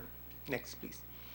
So, trust in vaccines, this is not just about dengue vaccine. It's about maintaining trust in vaccines. And I cite criteria by the London School of Hygiene and Tropical Medicine, strategies to improve trust in vaccines. Because a lot of anti-vaxxers are using this debate, this scientific debate, to support their anti-vaccine stance. The first is the public must be educated. No, stay there, please. Involve the public, increase the, now don't just educate them, increase the number of citizen members on advisory bodies. And third, we should address conflicts of interest, inform the public of the selection process for members of key advisory bodies, and make sure that we have a lot of independent opinion. Number four, don't oversell, avoid exaggerating practices of marketing. Avoid obfuscation and admit gaps in knowledge, such as does ADE actually occur? And the most important thing is delay state mandates. No? Secretary Garin reported earlier that the private use always came many years after or many years before public use. That's actually one of the strategies to maintain trust in vaccines, because if we resort to state mandates right away, there's loss of trust. But if you have voluntary immunization programs in the private sector at the start, then we have data on safety and effectiveness post-marketing before it is given to the public. Dr. Dan, nangyari ho ba to sa dengue vaccine? Can you go back? So we feel that none of these were fulfilled in this particular vaccination program. Next, please. So I've talked about safety. Dengue virus is the second infection. That's the severe infection. Second, ADE, or severe dengue, was the theory behind conducting the trials. And third, the trials actually proved that this could be happening. We could be producing severe dengue. Cost effectiveness was a biased study. It was biased to show that the spending on this drug would save more money than we spent. And we're poorly prepared, perhaps because of the haste. I'll end with, next please, a Latin saying again. It's primum non nocere. It's in our Hippocratic oath for all doctors. It means first do no harm. And I'd like to explain that a bit. It means that it's bad if we cannot help our patients. Right? If we're unable to give the vaccine, that's bad. But it's worse if we cause harm. And that's more important. And that's all we're trying to bring out by relaying the science here. And I'm sticking to the science because I know very little about the procedures for approving a drug. First, do no harm should be the governing principle when we analyze any drug. I have no reason to lie about this data. It's 3 divided by 2 is 1.5. I have no self-interest. I'm an independent opinion. So we just think that people should know the controversies in the science of dengue vaccine. That's all. Thank you. Your Honor, may... Thank you. Very well presented. Yes, Dr. Ra? Your Honor, if I may be allowed to briefly respond. Dr. Tony Dance mentioned that it should be given first to the private kasi pag napunta sa public, pinipilit na. That is not the case because we all know that it's voluntary. Pagka hindi naman gusto ng magulang, hindi naman po talaga binabakunahan. As what I have shown earlier, when we talk about vaccination, it cannot be just a few members of the society. Because even if you have been vaccinated, if the others have not been vaccinated, magkakasakit ka pa rin. You have to have what we call herd immunity. Second, Your Honor, with due fairness to Dr. Hilton Lam, because he's still abroad and is arriving, I think, tonight or tomorrow.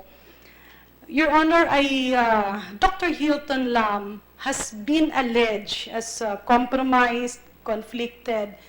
Hindi po siya ang may problema. Because when I was in the Department of Health, I have been persistently requesting the NCPAM or the Pharmaceutical Division to come up with a proposed budget. Kasi ang sabi ko, baka pwedeng i-minimize yung biyahe sa labas at yung meeting sa labas, and then maghanap tayo magkano yung kulang. Why? We are requiring a cost-effectiveness analysis. But the rules of DOH also says, whoever is the manufacturer of that product pays for the CEA. So ano naman ang magagawa ni Hilton Lam, because he's the most sought after not only in the Philippines but in other countries as well. He has not done this only for dengue vaccine. Ang problema po kasi is nire-require natin, pero ando doon po sa requirement na ang magbabayad ay yung manufacturer. So with due fairness to Dr. Hilton Lam, I believe he should not be maligned because he has helped the department a lot and public health a lot.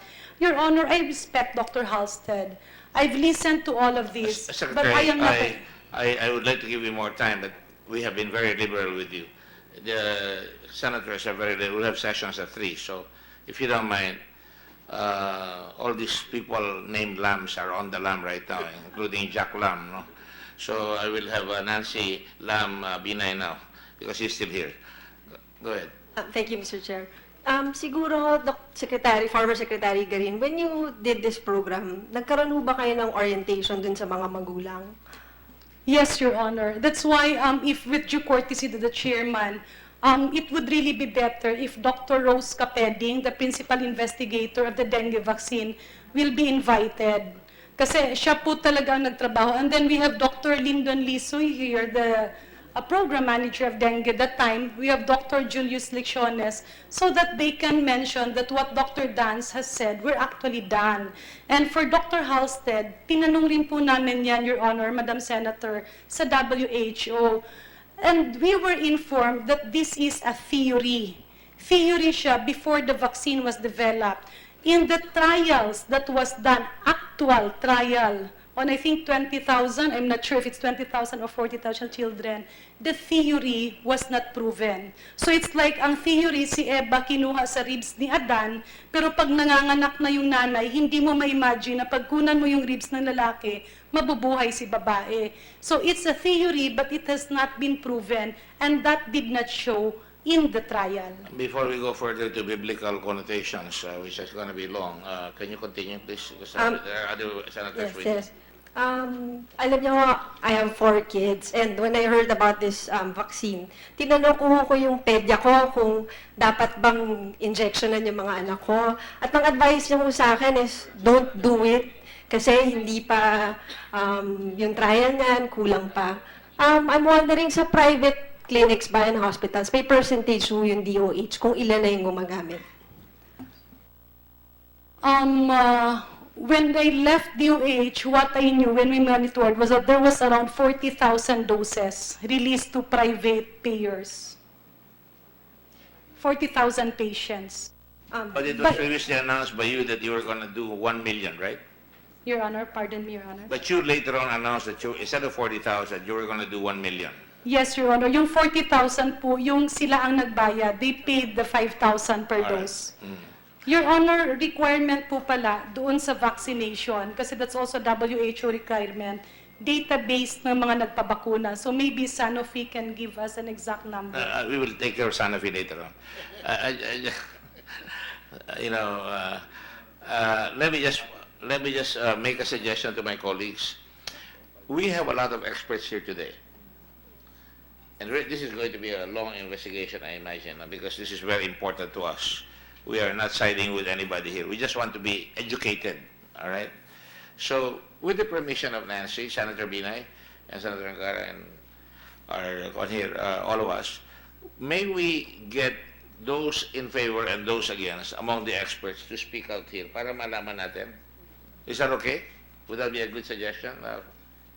I can see everybody saying yes, yes. Manny, is it okay?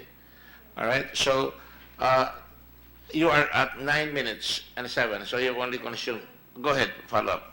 Last na lang ho to. Siguro yung proseso na lang ho. Secretary Garin, during your time, you were asked by DBM to write them a letter proposing this program. Tama ho ba yan? No, Your Honor, they did not ask me for this specific program. They asked us what portion of the DOH program would need augmentation that would have direct effect on the people. So may ano yan, written letter Yes, addressed to Your DBM? Honor. Kaya nga ang naging proposal namin, 4. Can you please submit to the committee that letter? Your Honor, I've been trying to get hold of a copy because I've left all my files in OSEC. Hindi pa po namin mahanap. But then we have Dr. Joyce Ducusin here, the EPI program manager. She has a rundown of the vaccines that were proposed. Salamat. Yung DBM ho kaya, may kopya kayo ng sulat? Sorry, ma'am. DBM, do you have a copy of the letter? Your Honor, we don't have a copy of the letter. So walang kopya yung DBM ng letter ng DOH Secretary requesting for augmentation?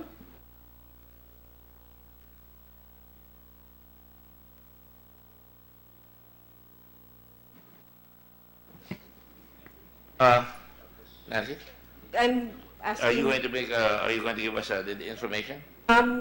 available ho ba yung letter? Ma'am, it's part of the OP approval.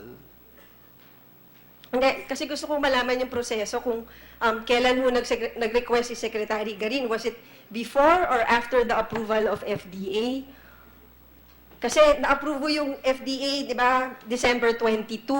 Nag-release ho yung DBM ng initial list nila for augmentation December 21, and then December 28 yung for the dengue vaccine. So gusto ko lang ho matrace yung sequence of events. May I be helpful here? I hope I can be helpful. I have come out with an outline, the timeline of all these things that happened. I would like to present that now, very fast, and tell me if it's wrong. You may tell me if it's wrong, and then we can proceed with the experts. If that's okay. Okay, thank you, Mr. Chair. All right? Dala niya ba?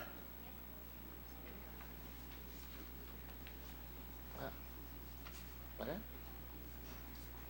Oh, lights on. All right.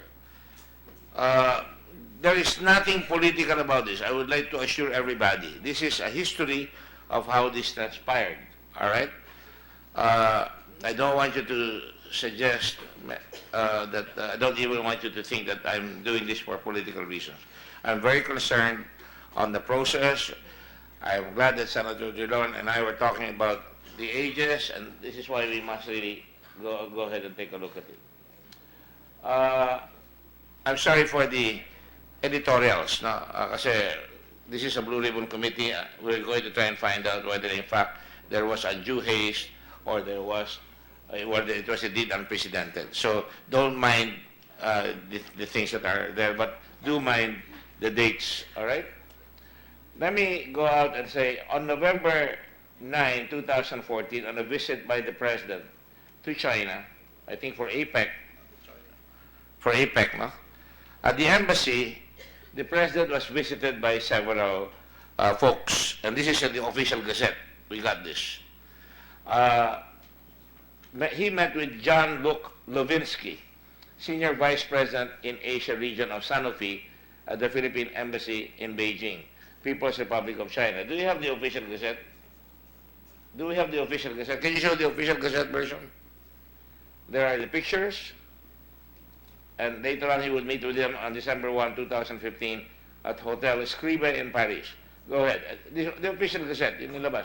Because he met also with, to be fair, he also met with Johnson and Johnson. To be fair, he also met with others. No? I'm not trying to cherry pick the information here. Do we have it?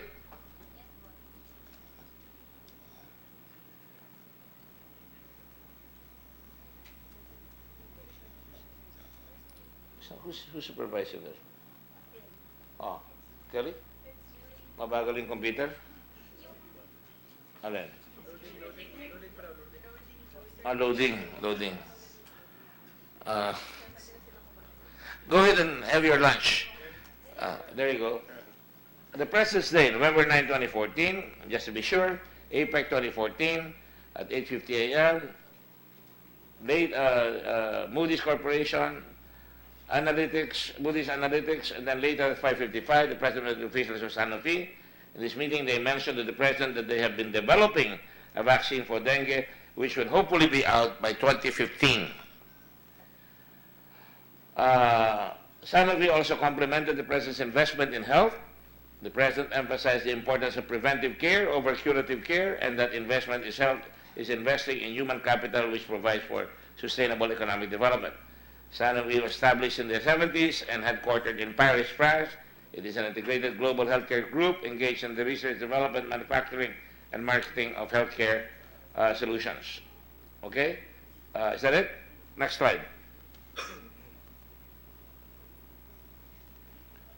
Can we go back? After that, there was a meeting in June, and Secretary Green can correct me, in June of 2015, all right? In June of 2015, there was a meeting where Sanofi hosted a meeting inviting Secretary Garin and members of the Department of Health contingent, where apparently there was already haggling on the amount of money that was going to be spent. Your Honor. This is according to, we got this from a recital by the Department of Health, which was submitted to us during the budget hearings on the Department of Health. Yes, Your Honor. There you go. Just to correct it, kasi baka po kasi mamalisyahan. It was true, there was a meeting in June 19, but the purpose of the meeting was not to negotiate for the reduction of the cost of the vaccines. It was actually the first presentation kasi sa tagal na naghihintay kung merong bakuna, ang palagi naming tanong, will it be affordable? So we were not talking only about the government sector, but also the private sector. So the first information that dung sa presentation, ipinakita nila magkano yung possible projected price sa private sector at kung kukuha ang government, magkano. Understood. Secretary, I assure you, we have not made any judgment. Yes, Your Honor, that's June 19, 2015. I'm only basing this, and I will show the committee, based on the chronology of events submitted by the Department of Health to the Senate during the budget hearings. Yeah. Your Honor, if I may, Your Honor, Sure. I contest the statement Sec Garin negotiated with Sanofi kasi parang pinapalabas na meron ng planong bumili. And for the record of this honorable committee, Your Honor, when I assumed as DOH Secretary, nakita ko po na yung ibang mga bakuna, ang taas ng presyo, lalo na pagka sila lang ang... Again, Secretary Karim, let's admit to that. This is lifted from the chronicle of events submitted to us. I had nothing to do with this. Unless Secretary of Health would like to answer it. Go ahead, Secretary. See, that's what I don't like, the back and forth. Go ahead. Yes, sir. Thank you. Yes, sir, it was lifted, but the date is wrong in your slide. June 19 po, 2015. June 19, well, I think they were already sleeping, they're late already. They were not able to sleep early. Yun lang po. Thank you. Okay, don't worry, we will kill that guy with love, with our affection. And now, we now go to October 29, 2015. Sanofi Pasteur submitted to PD the application to include dengue vaccine in the Philippine National Formulary, PNF, pending the Certificate of Product Registration, issuance of FDA, as the vaccine is prioritized by the current administration. All right? And then, so it was prioritized. Indeed, it should be prioritized. If it is a killer, it should be prioritized. Of course, there will be questions about that. Now, December 1, 2015, the President goes to Paris for the Climate Change Conference. And during the Climate Change Conference, there's another meeting with Sanofi. Sanofi, and together with Secretary of Health. The pictures are shown here below. You can see Secretary Garin, Secretary Purisima. I believe that's the Secretary of Trade, Greg, no? Domingo. And go ahead, go back to the slide presentation, please. Mr. Chairman, with your indulgence, Yes, what is pertaining to October 29? It says Sanofi Pasteur submitted to PD. What is PD? Pharmaceutical Division. This is preparatory to Is that the FDA or the the DOH? FEC. I think that's the FEC. Is that FEC? Your FDA? Honor, it's the Secretariat of the FEC. Ang PD kasi, Secretariat po sila. Nagkakaroon kasi minsan ng confusion because sometimes when they present, parang sila ang nagdi-decide. Hindi po, Secretariat sila ng FEC. FEC still decides. What is And FEC? recommends. FEC is same as FDA? Formulary Executive Council. This is the one that says you can buy the medicine. The That's government can buy the FDA, right? medicine. No, the FDA is different. Different. FDA says Okay. this is good, you can sell it to the market. Ah. That's why you can sell the penicils that Senator Drilon is very concerned about, which I agree with. No? Dapat talaga don't put the pencil in your mouth. Thank you. especially Thank you, if Mr. it's- Chair. So, again, yung FEC determines if the government will be allowed to buy it. As a point of information, and correct me if I'm wrong, so that everybody will be on the same page, is it not true that WHO, can also buy medicine for us? If the amount of money is so large, like in this case, World Health Organization can buy the medicine for us. Is that true? I can see Dr. Secretary Pauline yes. Yes, sir. We use UN agencies to procure some of our vaccines. Because they can get a better price. Is that correct? The reason is that they have a more efficient way of procuring. That's why. And while we're at it, I'm sure this question will be asked anyway. Is World Health Organization pushing the product now?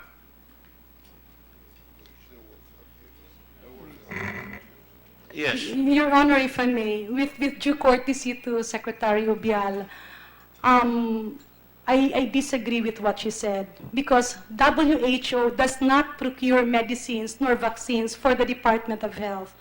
I have approached them several times and I have appealed to them several times that they procure, especially during the Yolanda, kasi po, pag sila ang magpro-procure, marami pong taxes ang mawawala, but they are not allowed.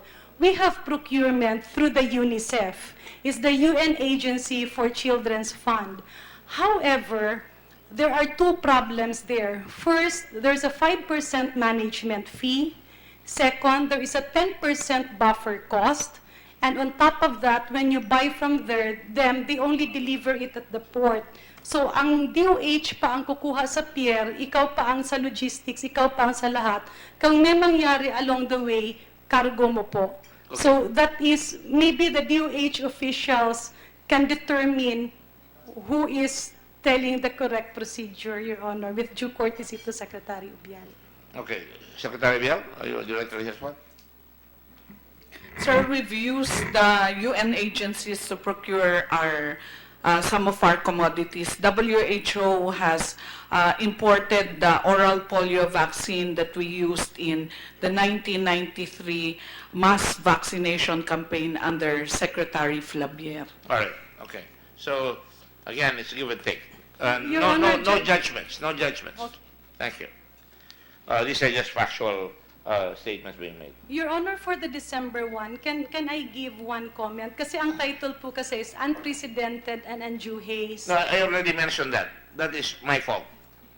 As a Blue Ribbon Committee Chair, I would tell my staff, hanapin nyo kung may unprecedented undue haste.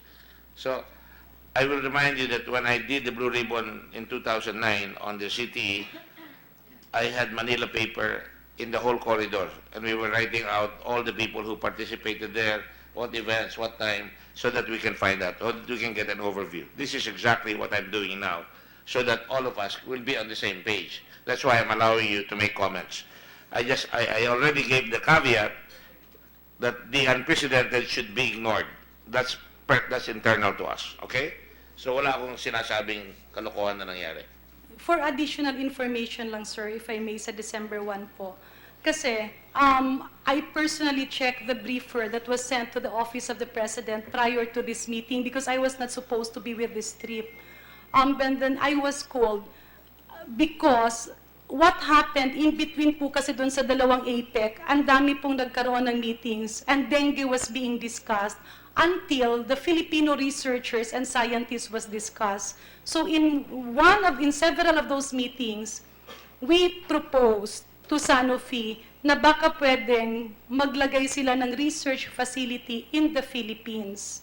So during that December 1, 2015 trip, while it was true that there was a proposal submitted to the Department of Health, since I didn't want it to be charged to the DOH budget, and since we also didn't know that there will be savings, we deleted the proposal. And if you can see, the official briefer of the President mentioned a possible vaccination program only for the private sector. And it also mentioned, doon po kasi sa meeting, ang talaga pong pinush ni Pinoy is if that Sanofi can open a research facility here para yung mga Pilipino matrain at yung Pilipino sa labas makabalik. Understandably. I do that too. Whenever I go abroad, I always try to get them to invest, especially if they're selling something to us. I did that with AT&T when we tried to buy their 5VSS switch in 1990, and when I was in the Subic. So, ginagawa yan. Nothing to be defensive about, okay? I just want to be sure that we all know where we're coming from. Yes. Please do not give me all these notes. I'm in control.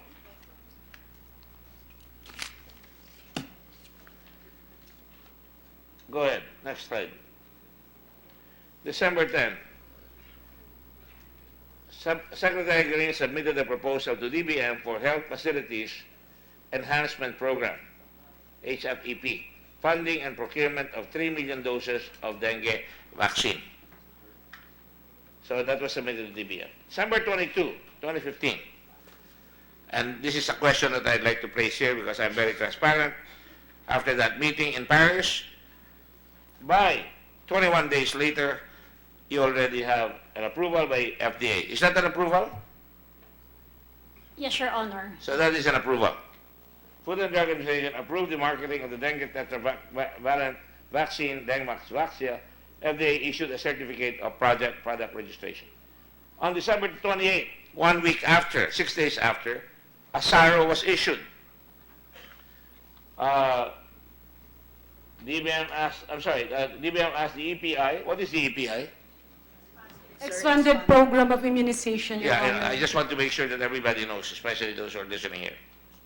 To prepare procurement documents for dengue vaccine. That means we're adding dengue vaccine to the expanded program for immunization. On December 29, 1 week later, 1 week from December 22, please do not interfere with the chairman. I think I know what I'm doing here. December 29, SARO was issued by DBM to DOH, Office of the Secretary, funding source regular agency fund, yan nakalagay, for fiscal year 2015, GAA RA 10651 amounting to 3.556 billion and change to cover the procurement of dengue vaccine. The allotment herein released shall be valid for obligation until December 31, 2015. All right? That's a couple of days later, if my arithmetic is correct. Next. Next, please. First week of January 2016, Secretary Green informed Dr. Julius Lecciones, Executive Director of the PCMC, Philippine Children's Medical Center, about the plan to implement dengue vaccination and request for PCMC to procure the vaccine. Again, I'll cut to the chase. If memory serves correct, the budget of PCMC is 1.6 billion annually. And they are now being asked to procure 3.5 billion pesos worth of dengue vaccine. This is just for, again, background. All right? Para alam natin lahat. On 20 January 2016, DOH Family Health Office submitted the request to Secretary Green for PNDF, Philippine National Drug Formulary, exemption per EO number 49, series of 1993 for Dengvaxia, dated 28 December 2015. I can explain it, but I will ask the Secretary of Health to explain what that exemption means. Sir, this is an executive order issued in 1993 that all procurement for drugs and medicines in government should be in the Philippine National Drug Formulary. The Philippine National Drug Formulary is a listing of all essential drugs that actually treats the majority of illnesses in the Philippines. So it's not a listing of all drugs available in the market. It's only what is essential for majority of the illnesses And why is that exemption needed. critical? Yes. Sir, Your Honor, it's needed so that government funds can be used to procure for that particular drug or medicine. All right, so for the benefit of the committee, you cannot use government funds without that exemption. Your Honor, if I may. Or without that qualification, without the formulary, and the exemption applies to The exemption is to exempt that drug or because it's not on the list vaccine. yet. Yes, Ah. from the PNDF. Right, because it's not on the list. Claro? Clear? Sir, Malinaw. if I may, Your Honor, please. Just so to be very transparent about it, yung ini-incorporate po ng FEC, yung po ang pwedeng bilhin ng gobyerno. But you can also look at the timeline. Upon submission, example, Japanese encephalitis vaccine, ang dami nang nasubmit sa FEC, yung iba 2 taon na, 3 taon na, hanggang ngayon wala pang lumalabas. And just to be exact, in 2016, there were 4 vaccines issued an exemption: tetanus, diphtheria, rotavirus, Japanese encephalitis, and dengue vaccine. And there have not been... What is Sir. your point? No, my point, Your Honor, is that exemptions are being issued kung hindi pa nila na-deliberate as long as they will see that there's a cost. Meron pong requirements yun. Secretary, it would be helpful for the committee if you gave me your comments also in writing on that point. On each of the point, if you like. You're at liberty to do that. And maybe, Your Honor, it's also good, if I may suggest, Your Honor, makita, ano po ba, like, FEC is supposed to have meetings and coordinate with the programs, yung end user. Kasi yung end user, yun yung nagre-request, sila ang bumibili at sila ang nagre-request and the department procures. Requirement po doon since 2012. So ano lumalabas dito, PCMC ang end user? Or DOH? Ano yung end user? Sino ang end user? PCMC, Your Honor. I was wondering why it took you a long time. Kasi sabi lang natin PCMC. But anyway, all right. I just wanted to be clear. So, and then 2016, PCMC made a purchase order for dengue vaccine to Swillig Pharma. And we have a copy of that. Your Honor, can I just make a correction? Because January 21 is purchase request. The purchase order is March 9. I was about to say that, sir. Opo, sir. Thank you. Laksan po. At sasabihin ko po, hindi pa tapos binabasa ko po eh. Alright. Made a purchase order for dengue vaccine to Swillig Pharma, the sole distributor of dengue vaccine in the Philippines, without approval from FEC. In the second meeting of the FEC, Yusek Hartigan Go said that the recommendation on the inclusion of the vaccine in the Philippine National Formulary is not yet imperative at the moment. He explained that dengue vaccine procurement was indeed not planned in 2015 and 2016 as part of a DOH project. However, a political decision to allot the budget from the national agencies' savings was already made by a higher committee. All right? I will explain that now. Okay. Hindi dumating eh. Si Hartigan Go eh. Andiyan ba si Hartigan Go? Your Honor, I was trying to call him. Kaya lang yung flight niya is darating pa tonight. We can, anyway, we have another There's time. and Don't worry. I requested him to write and explain that because namamalisyahan. So there were 2 issues there because prior to that, Dr. Karim, huwag na muna natin sabihin yung mga mali siya because hindi namin iniisip. Wala pa ako iniisip eh. Wala pa kami iniisip because that's why we have the committee. Please be assured that we are going to be fair here. yeah. My apologies, Your Honor. I was not referring to you. I was referring to the discussion between PD and Yusek Hartigan Go. Opo, opo. Just want to be sure. Si Hokon. Kasi Dr. Lacciones, ang nakalagay doon sa purchase request, can you show me the copy of the purchase? Nakakalito eh. Nakakalito eh. Ang tagal namin pinagkaguluhan yun nung pinagmimitingan namin to eh. Andiyan ba yung PR? Come on, Kelly.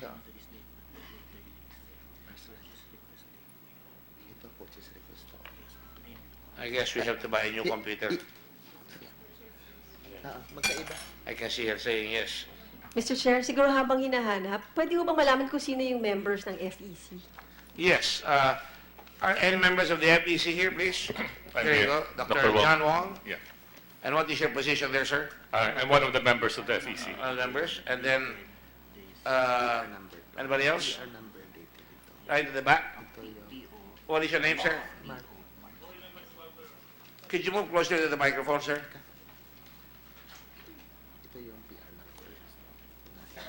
And there are 6 of you, right?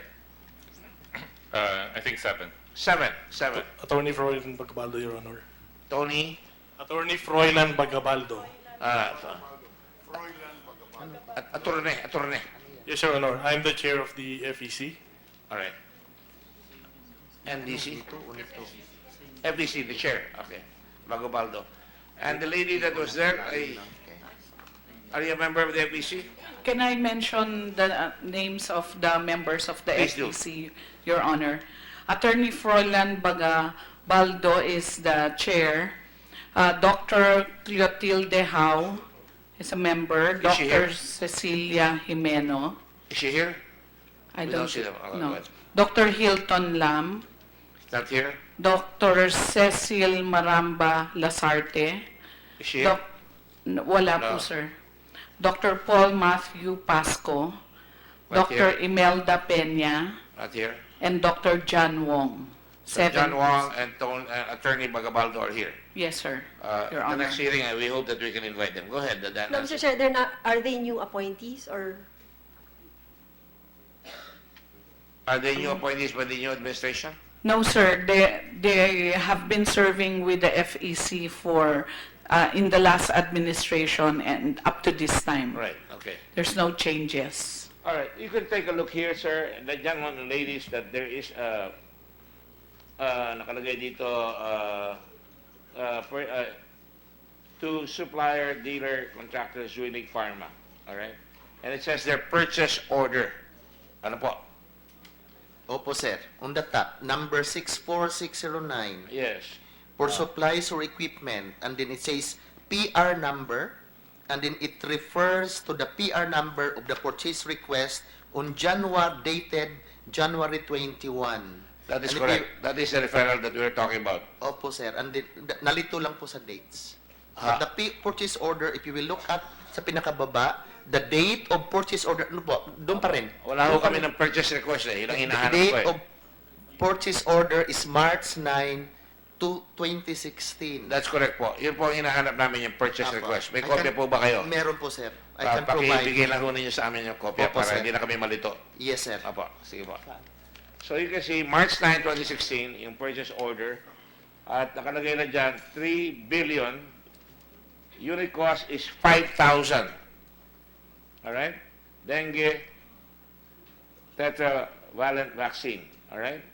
And then that's 600,000 vials. Alright? That's correct, sir. That's correct. And 250 units temperature monitoring device, 3 million auto-disabled syringes, etc., etc. Those are the previous, sir. Apo. So yan ho. Tama That's po ba yan? correct po, sir. It's a multi-dose. One vial is 5 doses. Apo. So one dial is, so that's 300,000. At 600,000 divided by 5, ilan yun? Di pala. Times po, sir. 600,000 times 600,000 Times vials is times 5 Apo. Ay, equals 3 to million. 3 million doses Apo. for the 3 doses po. Bagsak po ako sa algebra ng araw. Arithmetic. Go ahead, next. Go back to the next page so you can see the whole document. This is the purchase order. Order po, sir. And Order. we now have the purchase request. Thank you, sir. Thank you. There's a certification there, and Dr. Julius Lecciones signs it, approved. funds available also dito assist. So nabigay na po sa inyo yung pera kagad by March 9, ano po? Yes, sir, because Opo. we could not make that. Kailan na dumating yung pera sa inyo? March 8, sir, was transferred to us. March 8, The day before we did the purchase order. 2016. 2016, sir, that's Oh, correct. so, sulat lang March 8, no? March 8. Padagdag natin sa timeline. Can you go back to the timeline, please, quickly?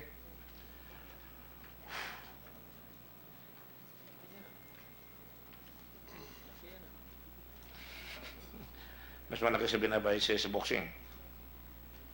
O mas malaki binabayad sa boxing?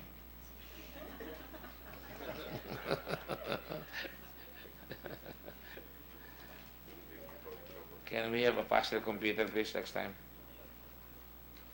Okay, we're back. Okay, next slide, please. After January 21.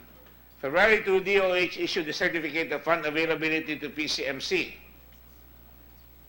February 3, would you please give a copy of each of these to the committee? Tanggalin nyo lang yung unprecedented and undue haste, all right? February 3, Secretary Green issued certificate for the exemption of dengue tetravalent vaccine to be utilized for the pilot implementation in 3 regions. Pilot lang ba yun? Pilot? Talagang pilot eh. 3 regions lang ang pinili, no? The highly prevalent endemic regions. Which Yes, is sir. NCR, Region 3, and Region 4A. And then launching for April 2016, launching of dengue vaccination in Parang Elementary School, Marikina City. Wala na? Meron pa yan, di ba? Okay? Yung implementation, yung processing. What is not included there is the time upon which the training, the manuals, all these things have to be put into the core para masiguro natin na tama ang ginawa. Alright? So, in the meantime,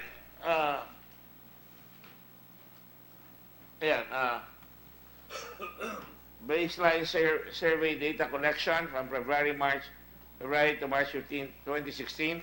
What does that mean, ho? Baseline survey. Ma'am. Can I please answer, sir?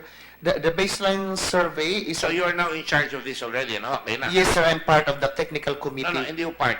Sino ang in charge? I'm the chairman, sir. So, no, I know you're the chairman. Who's in charge?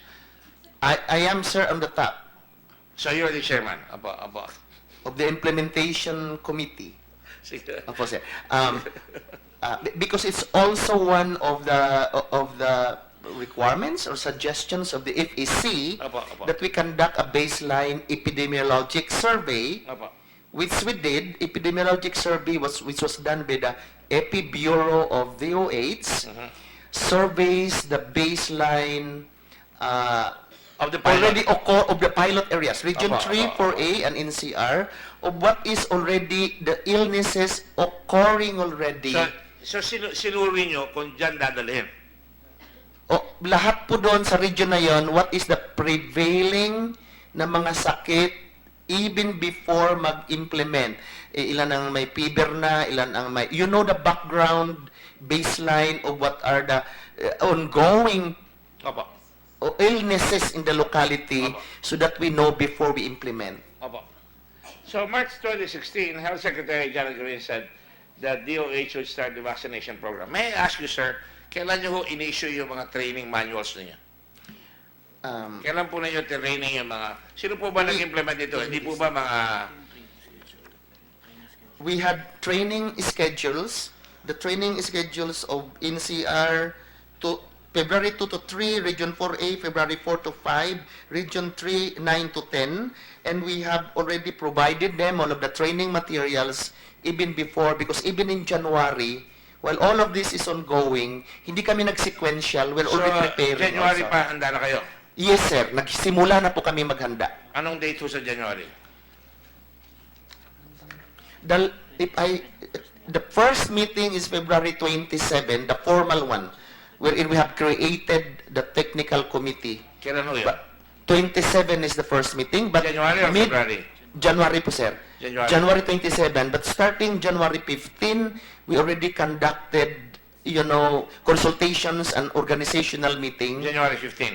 January 15, and on January 27, that was the first recorded formal meeting wherein we already discussed what we need to do. Okay. So pakilagay lang yung January 15. Ayun na. Sir, if I may, sir, additional input lang po. The dengue vaccination is school-based. For the information of this August body, we launched a school-based immunization campaign for measles, rubella, tetanus, diphtheria, and cervical cancer vaccine. Inuna po yung 4, sumunod yung cervical cancer vaccine, and this is the 6th. Ibig ko po sabihin, hindi po Sabay-sabay niyo binibigay yan? Hindi sir, in trances. Kasi ang ibig ko lang po sabihin, in training and in planning, yung school-based na situation, we started that, I think, later part of 2014 hanggang 2015. So yung dito lang, same system, umiba lang yung bakuna. Dati na may base na tinrain ninyo. Yes, sir, yung school-based- Dinagdag nyo lang ho ito ngayon. Yung school-based immunization campaign, I started it late part of 2014, naging full-blown noong early 2015. Secretary Green, by school-based, alam nyo na yung mga eskwelang pupuntahan nyo, tatawagin nyo na yung mga principals, alam na nila kung sino kukunin ng mga pasyente. Na mga, Yes, sir. Tapos Okay. ito yung time ng consent, what are the At nagamit requirements. nyo na yun doon sa EPI nung una, tapos dinagdag nyo lang ito. Yes, plus the training of the vaccinators. Tsaka ang sinasama kasi dyan, sir, may mga nagvo-volunteer na private doctors. So kasama rin. So for the additional vaccine, they were called again upon. So teachers, principals, doctors, Parents, BHW, the local BHW. government unit, and the Philippine Pediatric Society. what about yung mga kamadrona, midwives? No, we don't involve them, sir. Kasi dapat naiiwan sila sa RHU. We cannot, nagagalit yung LGU kasi madideplete yung rural health. Okay, sige, okay. So, fine. So, first formal meeting, PCMC, first national adverse events following immunization committee, initial planning for the monitoring and response, all this in preparation. Next, please. February 1, results of the revised cost effectiveness analysis was presented by Dr. Hilton Lam, member of the, considering the comments of the FEC. February 2, DOH issued certificate of fund availability to PCMC. Go ahead. February 3, Secretary issued the certificate for the exemption of dengue tetravalent vaccine to be utilized for the pilot. Nag-meeting ba yung FEC dyan? Dr. Wong? Kasi nag-issue si Dr. Green ng exemption. That means galing yung napag-usapan niya yan. Yeah, the role of the FEC is to make a recommendation to the Secretary of on whether or not to exempt it. So we made the recommendation. Can you go back, please? Can you go back? Kailan kayo nag-meeting? February 1? February 2?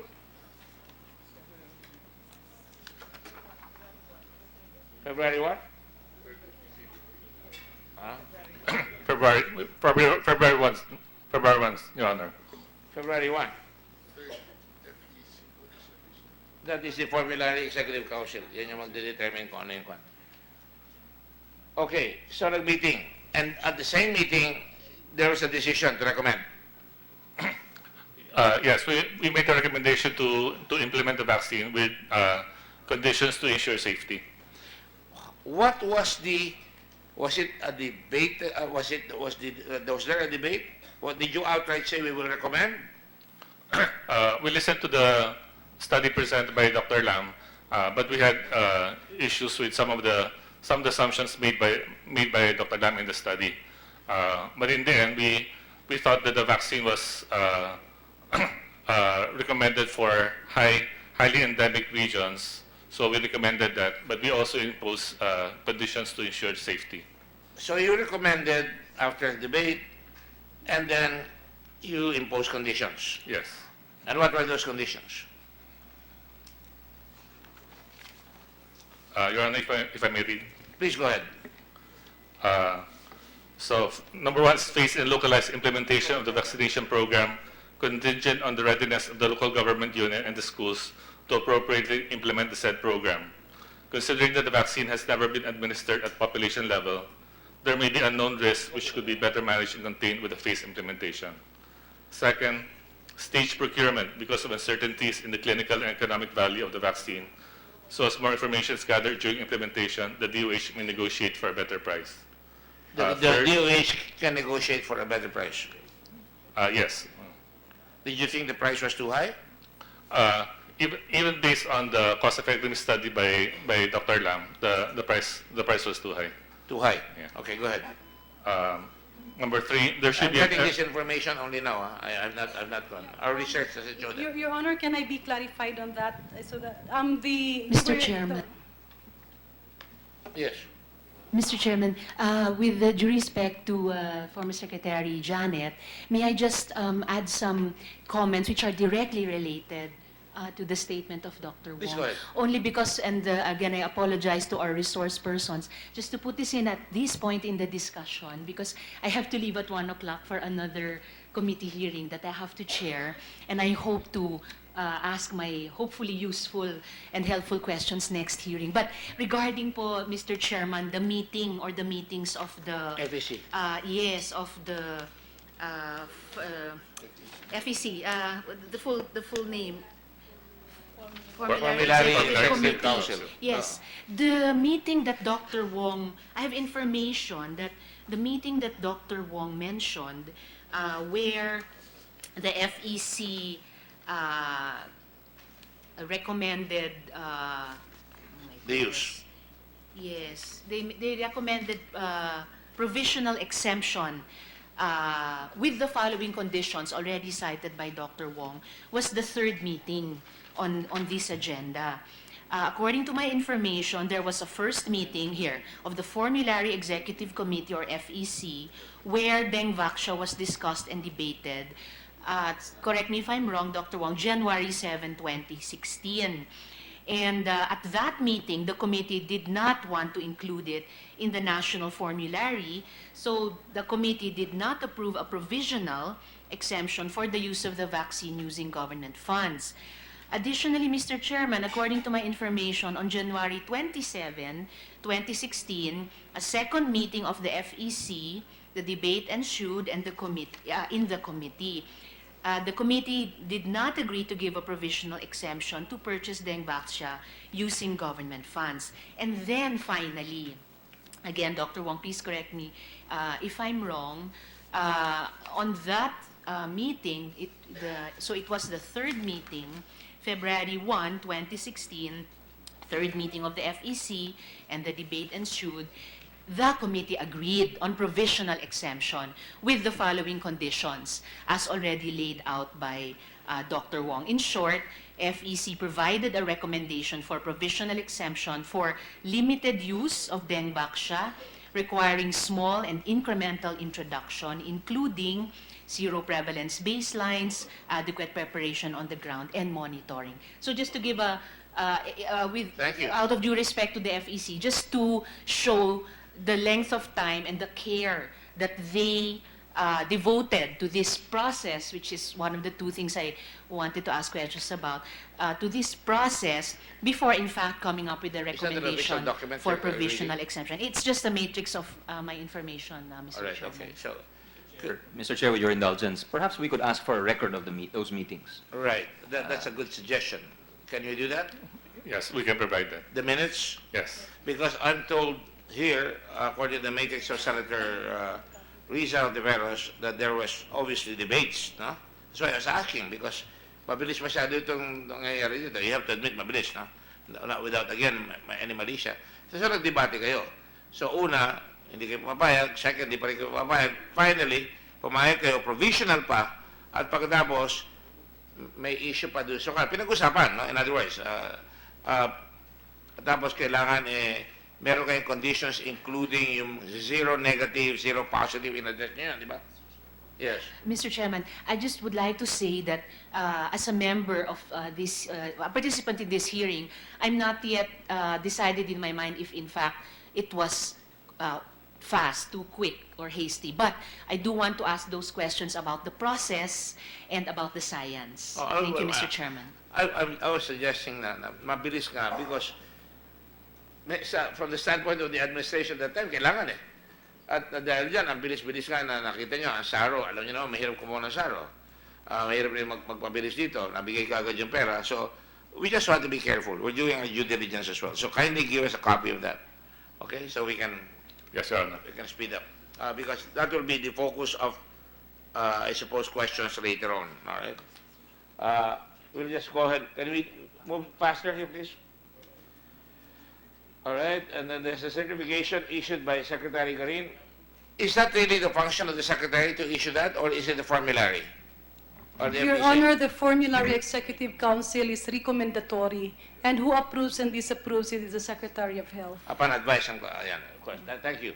Next, this shows, and then 2 to 5, orientation of, ayan pala, regional and provincial health coordinators, medical officers. February 9 to 10, orientation of regional and provincial health coordinators. Go ahead. 24, issuance of departmental memorandum, guidelines of the school-based immunization. Yan na yung guidelines next. Baseline survey data collection. Yan yung sinabi kanina ni Mr. Lexones, Dr. Lexones. 2016 March, I'm not yet finished, go back. DOH would start the vaccination program according to Secretary Green starting in March. Next. Notice of cash allocation was issued by DBM to DOH amounting to 4, but naging 4.5 million. Nakita ko lang ito ngayon, ha? Ang alam ko may NCA, naging 4.5 million. I'm not sure, Your Honor. Para kasi I remember nun yung mga, it's an NCA eh. So kasama dun yung mga Billion, that's right, bonuses. billion yan, billion. Kasama yung parang bonus and then part of the salary standard. May ano yun eh, yung sa mga sweldo. So naging 4.5 billion. Yes, Your So Honor. ang lumabas sa pera, hindi 3.5 billion, 4.5 billion lumabas. It's the cash kasi that includes the one for the dengue vaccine and the one for yung mga it was the bonuses, Your Honor. Yes. Mga performance PBB ba yun? Ano ba yung I think it's PBB. I'll have to look at it. All right. March 8, fund transfer to PCMC total amount of 3 billion. Disbursement voucher was issued for transferring of funds. PCMC, go ahead. So just to clarify, it is 3 billion, not 3.5 billion. No, Your Honor, I stand corrected. It's 3.5. Tama yung unang saro na, this is what happened, Your Honor. That's why I was asking Dr. Wong kanina. Because what I know was that when Hilton Lam presented a cost-effectiveness analysis study, yung presyo na binigay niya was 1,125 pesos per dose. So when we presented it to DBM and the Office of the President, we peg it at 1,100. Inisip namin na baka naman pwedeng itawaran na yung 25 pesos. So when DBM released the SARO, they base it on the documents kasi ang pinakamababa noon na presyo was 1,100 times 3 million doses, that would be roughly around 3.5 plus. When I was talking actually to Dr. Lexones about the procurement, the topic that we discussed was that sabi ko, tawaran nga, try nating tawaran, but Sanofi did not agree. So I told, sabi ko, anong tingin nyo, ilagay lang kaya natin sa ABC 1,000 at magbaka sakali tayong magbid pa rin sila. So that was actually, when you mentioned that I was talking to Dr. Lexones, nung linagay namin 1,000, nagbid naman sila with all the collaterals. So there's actually a savings of 500 million plus that is still now with the Department of Health. Just one question. Sole source ito, di ba? Ano, sir? Sole source. Yung method of procurement, sir? Public bidding. Public bidding. May Public nag-bid ba iba? With only one bidder, sir. Bali, Oo nga. inano namin sa ABC na ilagay lang ng 1,000, pero when DBM released the SARO, they base it on the actual cost, the documents that was submitted, that was 1,125 per dose. So there was only one bidder, all right? I just want Yes, to Your Honor. just want to greet and announce the presence of Secretary Senator Villanueva, who's here. You know, they really look alike, you know. But so And in vaccines, Your Honor, there are actually other vaccines na isa lang din yung supplier. It's not unusual. just for the record, para makompleto information, there was also forthcoming an American vaccine and a Japanese vaccine. For dengue vaccine, sir? Yes. Yeah, in the pull-out meeting, the bilateral meeting I had during the executive board of WHO in the second or third week of January, I asked about that sa experts ng WHO. I asked them about the Takeda dengue Kasi sabi ko, kung maglalabas naman ang isang kumpanya, might as well hintayin para may competitor. But what they told me is that they are just about to enter phase 3. And the earliest would be somewhere around 2019 to 2020 kung isama mo yung mabilis na So, registration. hindi pa rin padating. Hindi pa tapos yung vaccine. Well, hindi pa, sir, tapos yung trial. They just entered phase 3. And there's another one that's Butantan, but it's exclusively for the use of Brazil. And ngayon nga, yung Brazil is buying from Sanofi Pasteur. So, there's something there. Dami Now, sa Brazil, pati if you will allow me, Your Honor, I can, kasi hindi ko pwedeng ma-divulge because it was divulged in confidence. Ang sinabi ng WHO experts in Geneva, I can give you their names, their identity, and the full information they disclosed to me about all the companies manufacturing dengue vaccine. Okay. Thank you. I don't know if I want to get that information. This is complicated. Go ahead.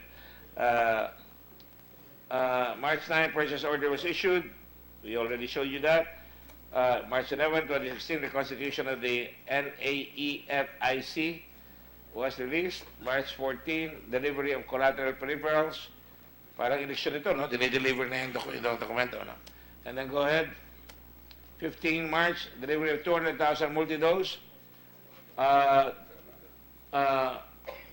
Research Institute for Tropical Medicine warehouse.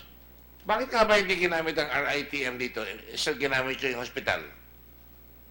Sir, because for the school-based immunization program, when we had our MRTD, PCMC was already the end referral hospital. Right. Good answer. March 16 to 17, delivery of vaccines and collateral peripheral supplies to Region 3. Wala na yan. Go ahead. Comelec resolution prohibits the release, disbursement, or expenditures of public funds. March 25, May 28. So, inabot nyo right before. Na-release yung pondo before the election ban. If you go back, di ba? Lumabas yung pondo kailan? Go back. March 9. Purchase order. Okay? Tama? March 9. Go forward again. Parang chacha ito. Start of dengue, SBI Command Center duty. March 31, an 11-year-old boy, John Paul Rafael, was vaccinated. He was screened and assessed by a health doctor. Ano ito? Namatay ba ito? He died. Ito ba yung tiga Bagak o tiga Mariveles? Bagak, Bataan. Next. April 3, Rafael developed diarrhea and fever. Taken to Bagak Community and Medicare Hospital, Philippines, where he was diagnosed with amoebiasis. Mukhang mali ang diagnosis, ha? After experiencing difficulty of breathing, fever, and cough, he was admitted to Isaac Catalina Medical Center, diagnosed with severe pneumonia, congenital heart failure, and electrolyte imbalance. April 4, ano yun? Wala na yun. April 4, launching of dengue vaccination in Parang. Go ahead. Launching of dengue vaccine in Iba, Zambales.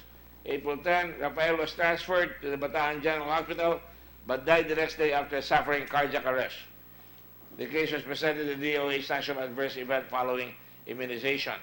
Committee for review, after which the committee said that it is coincidental that the boy had cardiac arrest after immunization. I will have questions about that later on, because this goes into preparation, into checking the boy up before he is given immunization. Next. 14, WHO Strategic Advisory Group of Experts, SAGE, on immunization released a favorable recommendation for dengue vaccine and immunization. April 21, the 4th NAEFIC meeting, classification of serious adverse events following immunization, AEFI. June 1, meeting na naman ng NAEFIC, memorandum agreement between PCMC and Zwilig, guidelines for the referral system. June 26, NAEFIC meeting. Next. Bakit yung memo of agreement na-release na yung pera, yung memo of agreement with Zwilig, June 23? Can anybody explain that? Dr. Lacciones. Bakit huli-huli yung memorandum of agreement? The PO already in itself is in a form of a contract already, but we also require the memorandum of agreement that we allow to be submitted, for the implementation phase, naka-atado na ng detalye. Pero hindi ho hinabol yan. I'm sorry, sir. Hindi po hinabol. Hinabol namin ang memo of agreement, sir. The PO is in self, the agreement, the contract. Kaya An lang, agreement. The PO, yes, in your view, the PO is already an agreement. yes, sir. That's your view. correct. And then the memo, sinundan lang namin to detail some of those, in the implementation. Okay. Having said that, The collaterals kasi, sir, the distribution. I will accept amendments later on kung meron kayong mga amendments dito. But in the meantime, we're really running to stay guys, we have to feed the baby here. It's feeding time. Wala yung panada ni Manny. Shall we call the congressman out of respect? Go ahead, Congressman Lechon. Go ahead po. Yes. And then we'll continue with Nancy after all the things have been done. Go ahead. Yes, good afternoon, Mr. Chair, and thank you for the invitation. Thank you for coming. And I would like, of course, to greet our members in Congress, our honorable senators, and our resource persons and witnesses. Actually, for the information of this body, in fact, I am restrained to go here at the very first place. But then, due to the fact that I am also involved in this one, because I actually made my privileged speech on a similar subject matter, leading to the filing of the same before the House on Good Government and Accountability before the House. Don't worry, you of might have Congress. made a better privileged speech than mine. Go ahead. Initially, it was referred to the Committee on Health, no? But then, when we were informed, I wasn't there. Purposely, I did not attend because of personal reasons. But then, when I was informed of the gagging of some members of the House, that actually caused me to have a deeper and in-depth research on this one. Initially, it was a public health issue, of which I am not a member of any medical field. I am a lawyer by profession. But then, when we look on the facts as given before this committee, I was able to discover something, and it will be up for the members of the Senate, especially this committee, whether to agree with me or not. But then, for the consumption of the public, I would like, of course, to divulge this one. Number one, to set things clear in the right perspective, no? Gusto ko lang pong malaman natin, no, na linawin ho natin, no? Ang sabi ho dito, una, ito yung mga bagay before I go to the procurement process for which I am invited to speak about. Number one, gusto lang nilawin na yung dengue vaccination is not actually part of the National Immunization Program. In fact, not part of the annual procurement plan of DOH. That should be clear. Precisely because you cannot include a vaccine which is not yet given the CPR by the FDA, so with the authority coming from FEC. It is very logical to include that one in the NIP of the government without being approved by FDA, because in the first place, the medicine is not yet allowed to be commercially available in the market, so with especially using government funds. So hindi po kasama yan. Number two, we should be clarified here that although 13 countries already allowed and authorized or gave the CPR to Sanofi for the use of Demaxia, we should be clarified also here that there are only 2 countries practicing globally sa buong mundo na ho na naggumagamit lang sa National Immunization Program. And that is Mexico, and the second is Philippines. Pangatlo po, ay ito na ho yung tungkol sa procurement process. I would like to be clarified here. The FAC are present, no? Ito po yung principal na kailangan natin.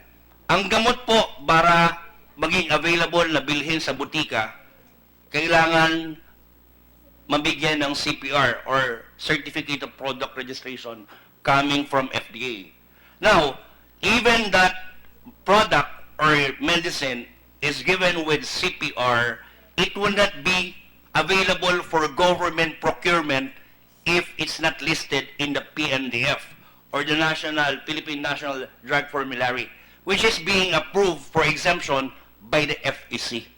Ang akin lang pong pinagtataka dito, una, nandyan po yung PCMC. Bakit ho pinirmahan? Gusto ko pong malaman dito sa Senate Committee, bakit ho napirmahan yung purchase request ng January?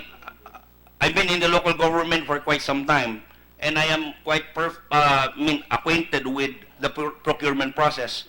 How can you procure medicines, sign on January 21, Mr. Chair, I would like to ask this one, they signed the procurement or purchase request on January 21, when that medicine is not yet allowed by the government for procurement. Congressman, we are on the matter. We are doing this on the matter of the technical aspect. Can we shorten the presentation? And that's one.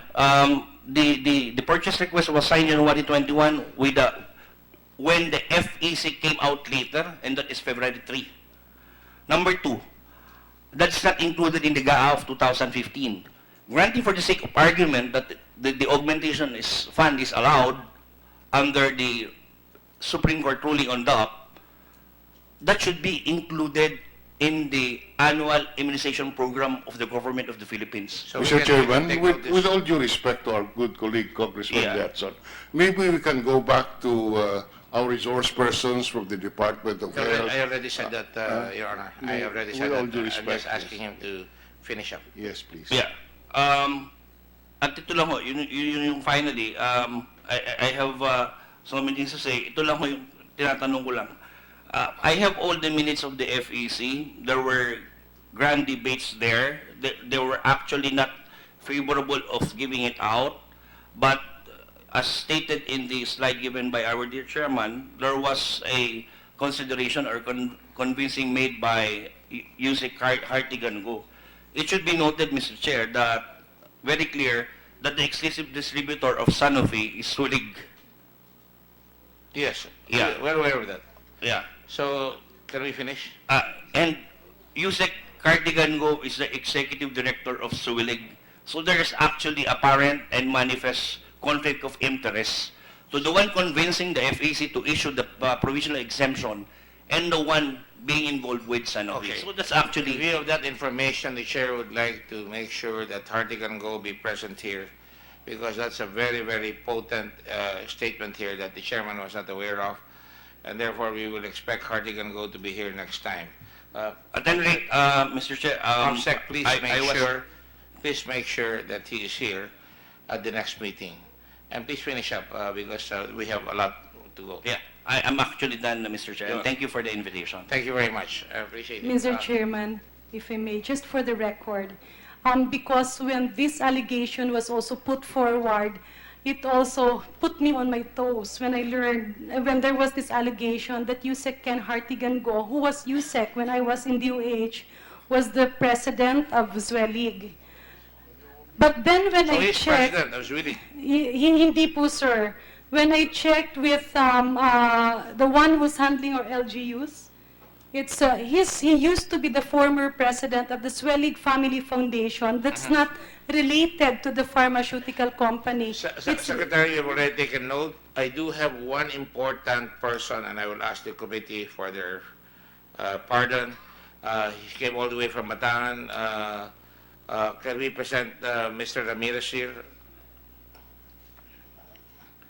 He is the guardian of the young man who died. Is it a young boy or a boy? 9-year-old? Good. Thank you, Congressman. Can you send us some of the copies that you referred to? No? Sige.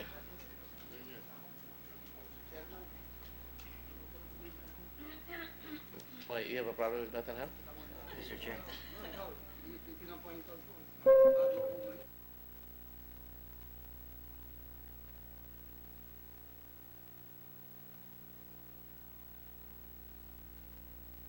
Is the young man here, young little boy here? I mean, the little boy, the father of the little boy.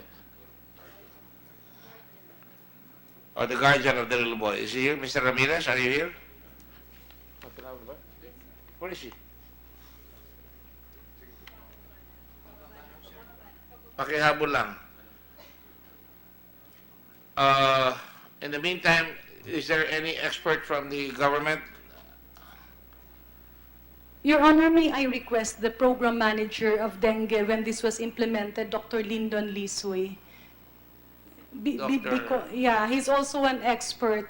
I saw him, and then if I may request that I do with due courtesy to Dr. Tony Dance, when we were conferring with PCP, they referred to PISMID and the other organization. So maybe we can also invite that so that kasi yung Dr. Lisui.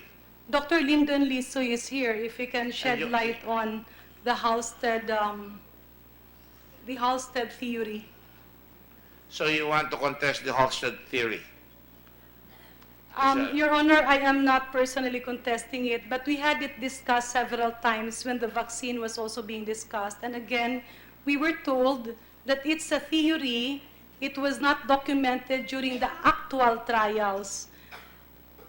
And it was countered by several experts also. I will get to that. Mr. Ramirez, is he here now? Ayan na, sige, okay. I'll get to that. I promise you, we'll get to that. Mr. Ramirez?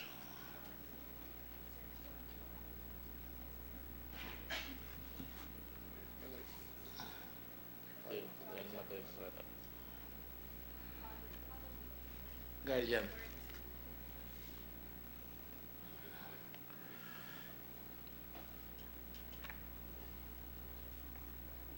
Kayo po ba si Mr. Ramirez po? Ano ang pangalan niya?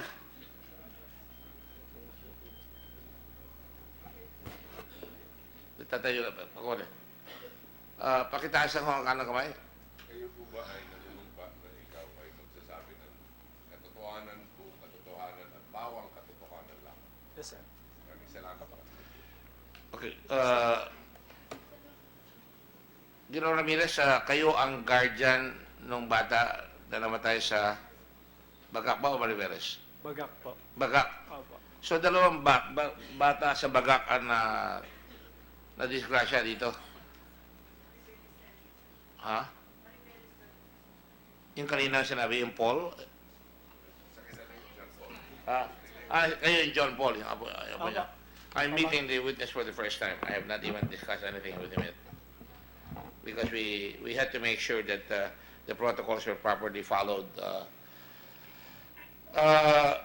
Ayon sa protocol ng na sinasabi ng Department of Health, and maybe I should ask Dr. Pauline, Secretary Pauline, lumabas ba? Your Honor, sandali lang, call of nature po. But she's coming back. Tinanong mo ba kayo ng teacher? Tinawag ba kayo doon sa testing dito? Di bali po, nung pumunta po ako sa school, nasa trabaho po ako. Tapos tinext po ako ng teacher niya na pumunta daw po sa school dahil po may bakuna po yung may bakuna.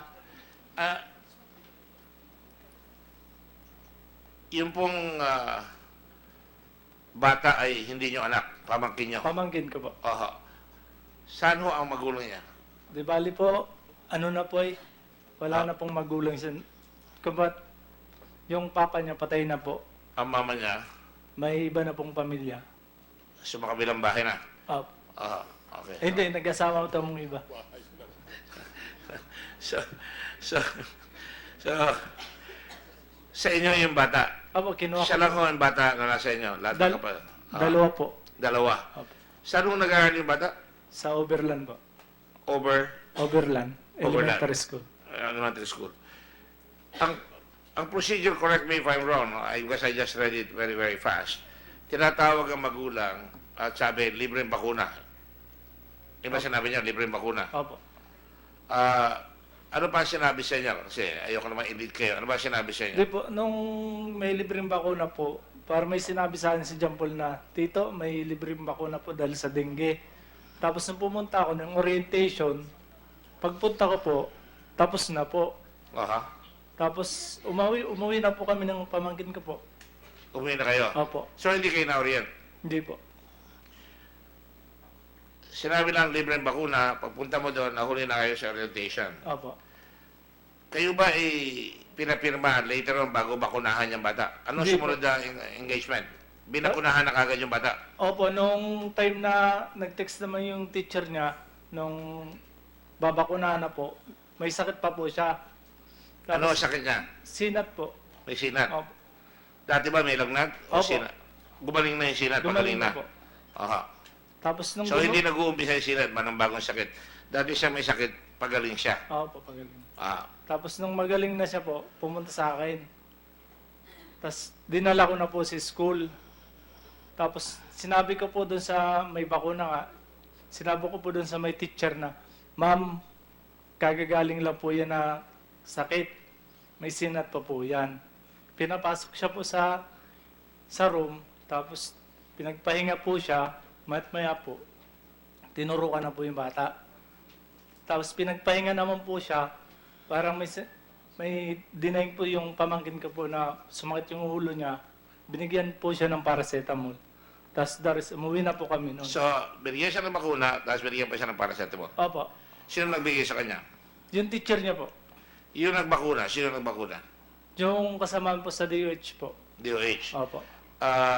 Meron bang pinapirma sa inyo na consent na Oh. pumapayag kayo? Wala po. Hindi na kayo in-interview kung ano Hindi na sakit po. ng bata? Hindi na po. Ando ka ba, nakita mo yung bata sa loob? Opo. Kinapapa yung bata kung may sakit siya o ano? Kasi yung ano ko po agad po kasi alam ko pong galing pong may sinat. Ah. Sinabi ko po agad sa kanila po Hindi ba kayo sinabihan na pagka may sinat, hindi pwedeng bakunahan? Hindi po. Hindi kayo sinabihan? Hindi po.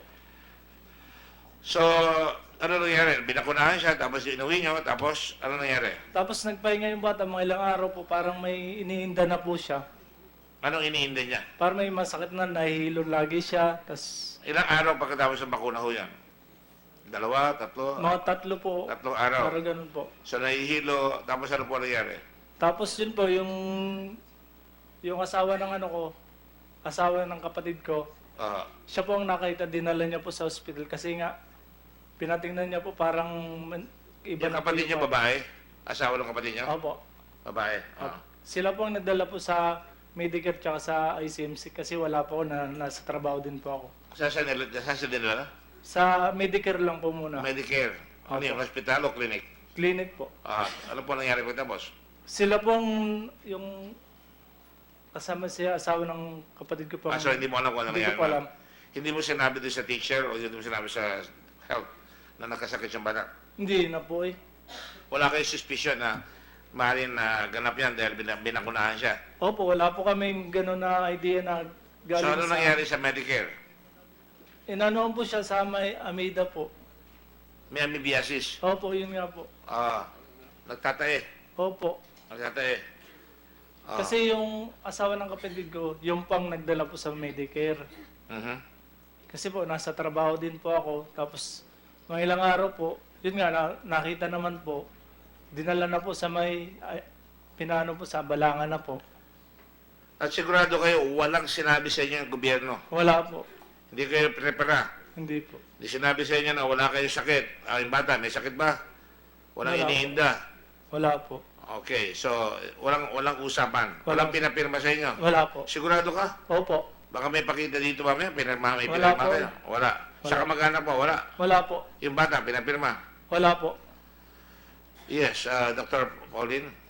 Sir, our program managers gave me this piece of paper which is consent for John Paul Rafael, and it's signed by Cristina A. Ramirez, taga-pag-alaga. So it's the consent form. Sino si Cristina Ramirez? Asawa ko po. Kala ko ikaw nagdala.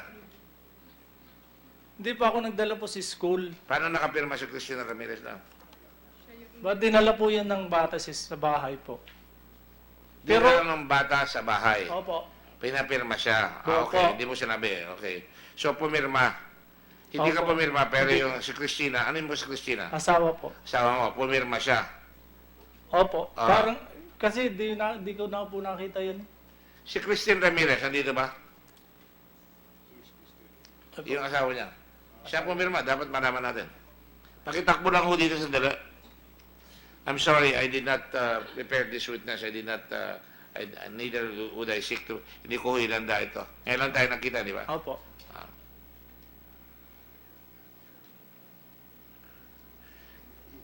Christine Ramirez? Sige, pakitaas ako kamay at sundan lang ko yung matanda doon sa tabi. Kayo po ay nanunumpa na kayo ay magsasabi ng katotohanan, buong katotohanan, bawang katotohanan lang. Opo. Pakiupo lang po. Just for the record, Senator Zubiri has been here for the last 15 minutes. Christine, kailan mo nalaman babakunahan yung bata? Si Paul. Wala pong schedule. Bali, nagbigay lang po ng consent. Kailan yon? Hindi ko na po matandaan kung kailan. Basta hindi pa po sila nababakunahan. O dumating sa inyo yung consent. Ang ginawa mo? Pinirmahan ko po Ano dahil sinasabi ng consent letter? May I have a copy of that? hindi ko na... So yung bata ang nagdala, pinadala lang ng t-shirt, dinala sa inyo. Opo, na hindi Tapos ko ano po... ang nangyari? Pinirmahan nyo? Opo, dahil ang ano ko po ay para po sa... Kanya- para po maprotektahan po yung Sa kanya kalusugan, bata. aha. Opo. Oo. Na wala naman pong orientation, walang ibang nangyari po. Oo.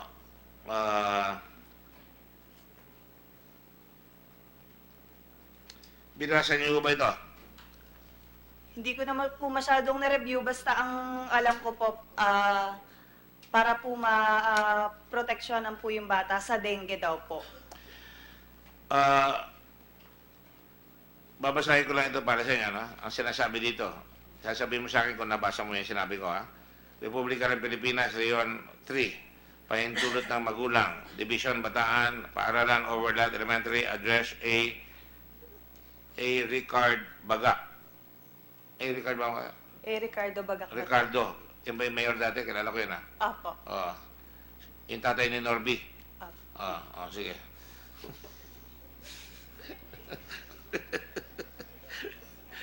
Pensya, March 4, 2016. Pangalan na nag-aaral, John Paul Rafael. Tirahan na mag-aaral, A. Ricardo Bagac, Bataan.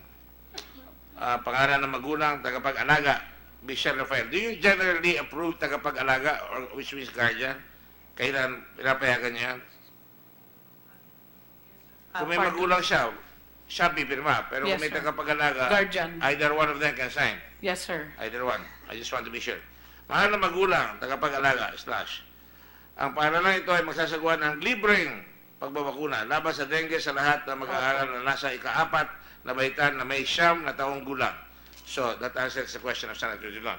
O higit pa sa school year 2015-2016, sa riyong ito, ang bakuna laban sa dengue ay ibibigay ng 3 beses. Unang bakuna, 2 pagkaraan ng 6 na buwan mula sa unang bakuna at 3 pagkaraan ng 12 buwan mula sa unang bakuna. Ang pahintulot ng magulang na ito ay binibigay sa inyo upang humingi ng permiso para sa planong pagbabakuna sa isasagawa sa blank date. Wala nakalagay na petsa. Para sa katanungan, kalinawan, ukol dito ay maaaring makipag-ugnayan sa tanggapan ng principal punong guro. Maraming salamat, lubos sa gumagalang, Dante Pagsulingan, pangalan at dagda ng principal punong guro.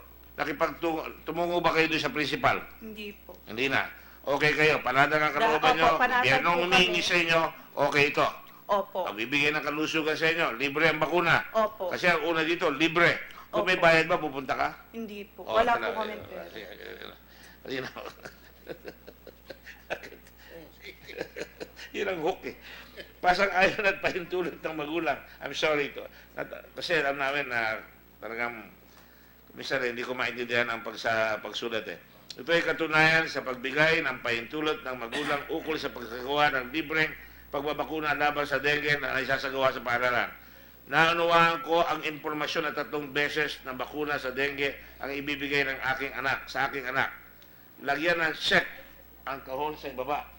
Yan. Nakalagay dito, naka-check. Ma'am, Christine, ikaw ba nag-check nito? Hindi ko na. Papakita ko sa ito, ha? Nakalagay dito, oo, sumasang-ayon ako na magbabakunahan ng dengue vaccine ang aking anak sang-ayon at rekomendasyon ng kagawaran ng kalusugan. Check. Naka-check. Meron ba kayong copy dyan? Opo. May pala, meron pala kayo dyan. Hindi ako sumasang-ayon, walang check. Mga dahilan. Kasalukuyan tumanggap ng pagsali ng dugo. O, yun. Pag nagsalin pala ng dugo, hindi babakunahan. Buntis, nagpapasuso. Ay, 9 years old lang yung bata. Paano naman magiging buntis at nagpapasuso?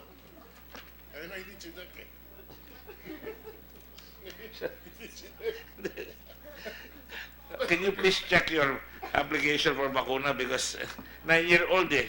Kaya nagagalit yung simbahan doon sa pagbibigay ng konto. Yes, sir. Can I comment, sir? Yes, Go sir. That is also being used for HPV for girls. As a girls, it's a Yes, sir. cervix. It's school-based immunization One program. size fits all. Yes. Alright. Your Honor, Yes. meron din po kasing grade 4 pero po ibuntis na. Talaga? Opo sir, sa Aurora Ilang taon ba na? yun? Ilang taon yung grade 4? 12? Hindi ba? Talaga pwede. 9 ba? O yun po sir. We have, I think there are 4 ba yun? O 2? 2. Pero that is exception rather than the rule. Opo sir. Oo naman. Pero kailangan po kasing mag-check kung Hindi pwedeng bakunahan yun. Di ba? Umiinom ng corticosteroid, nagpapa-chemotherapy, nakatanggap ng ibang bakuna ngayong buwan, iba pang dahilan, ipaliwanag. Pangalan at seksyon ng mag-aaral, John Paul Rafael, wala seksyon. Pangalan at lagda ng magulang, tagapag-alaga, PETSA, Cristina A. Ramirez. Walang PETSA. Nakapirma si Cristina. Pirma mo ba ito? Tingnan nyo dyan. Opo. Okay. Mr. Chair, may date ba kung kailan yung vaccination? Ha? May date ho? Wala. Hindi po nilagay. Nakalagay PETSA March 4, 2016. Itong consent form. But the actual vaccination? 31 po. Ha? March 31 po na bakunahan sila. Ito nakalagay dito, 3116. Hindi natin alam kung ano ito eh. Parang reseta eh. Nakalagay kasi dito, T-36 degrees centigrade. Siguro yung nag-check, no? Sinek kung... Sinek. Sino nag-check po? Yung healthcare worker. Tapos, CC-DO complaint? May complaint. No complaint. No medicine taken, no allergy. No history of allergy. Sino ang gumawa ko nito? Doon po sa Bagak. Sa baga. Yes po. Sa baga din, hindi sila sabi kung siya ay may fever. 36.7 degrees po yung temperature during the time of vaccination. Sana. 36 point, hindi sila sabi no fever. Sabi lang 36.7 degrees centigrade. Di ba ang fever 37? 37.4. 7.4, if I remember correctly. 36.7 degrees centigrade. Walang fever. Pero sinabi mo doon sa guro ba sinabi? Opo. Hindi doon sa healthcare worker. Doon pa pagpunta pinasa ko si John Paul, tapos sinabi ko po na kagagaling lang po niya sa sakit. Kagagaling niya lang sa sakit. Opo. So, kanino mo sinabi yun? Sa kanila po, sa DH po, sa loob. Sino doon? Sa Teacher? teacher, tsaka... Doon sa magtuturo? Opo. Sa magtuturo ka? Opo. Ilan ba sila nandun? Marami po. Marami? Opo, At andun marami po lahat nagtuturo, po. marami sila sa kwarto. Hindi, 4 lang po yung... Pagpunta ko po, magta-12 na po yun. 4 na lang pong bata ang andun. Malakas ba yung boses mo? Sinabi mo? Kagagaling lang niya sa sakit. Opo. Hindi ako papatawa. Opo. Kasi kailangan marinig ng iba na kagagaling lang sa sakit. May lagnat, kagagaling lang dati sa sakit. Tama? Opo. Hindi mo sinabi may sinat. Hindi po. So kagagaling lang sa sakit. Opo. At wala nagtanong sa'yo, anong sakit? Wala na po. So, yes, Secretary Obiang, is that kosher? Tama ba yan?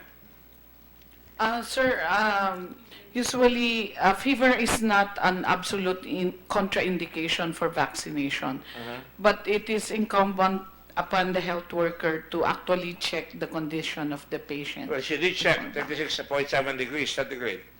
Is that sufficient? Is that enough due diligence? What can happen if we give somebody with fever? Yung history ko po kasi, according to the records that I'm now looking at, the patient has a known congenital heart disease. So that is an important information So that was should missed. have been derived was from missed. the patient. Hindi Opo. nasabi, hindi Namin. nalaman. Opo. Tuloy-tuloy, turok ng turok kahit na may congenital heart disease. Yes, Secretary Guerrero. Sir, because when this happened, I request NAFIC to give me copies of the documents. We of course sympathize na gaano po kami sa pamilya, pero yung nakita po namin, simula po nung kinuha yung bata at napunta sa guardians, wala na pong naibigay na maintenance medication sa congenital heart failure. And the laboratories would show na ilang araw na nagtatae, at may amoeba nga, dehydrated na yung bata, hindi siya kaagad na rehydrate. So, kung titingnan po natin yung whole profile, namamaga, may edema, dehydrated na po yung bata, may severe pneumonia. And that's why when the NAFIC convened, they concluded that it's not related to the vaccine. We also asked the WHO representatives present, na pagka ba ang bata may congenital heart disease, do we stop vaccination? And the answer was no. Kasi they are actually prone to infections. Right and now, we're hearing it from a doctor, and I'm taking your word at face value. You're a doctor, aren't you? yes, Your Honor. But, And in fact, but still, you had to ask a World Health Organization expert to find out whether that is safe. sir, in the NAFIC, yes, we did, sir. So you Kaya can nga- imagine our position, especially Dr. Durdon here and Dr. Gordon. We're not doctors in the sense that he's an honorary doctor. I'm also honorary doctor, and also Dr. Salton. And so are many of our Chinese friends. They're doctors, but we're not really doctors. So you're a doctor. You have to ask WHO, and still you're not sure. And even the immunization experts, sir, kasi ang batang may congenital heart disease, if you're immunocompromised, mas madali ka rin magsakom sa infectious diseases Well, like the only dengue. thing that we're trying to say here, and like I said, this is the first time we met now, we cannot be cavalier about anything that we're introducing to a young person or to, especially new medicine. We're not blaming. We're just saying, mukhang nagkulang tayo sa training. Is there a comment from Dr. You want to comment, Dr. Lechon? Well, can you please tell me what is your capability to comment here? Are you a doctor of specialization? Are you a pediatrician?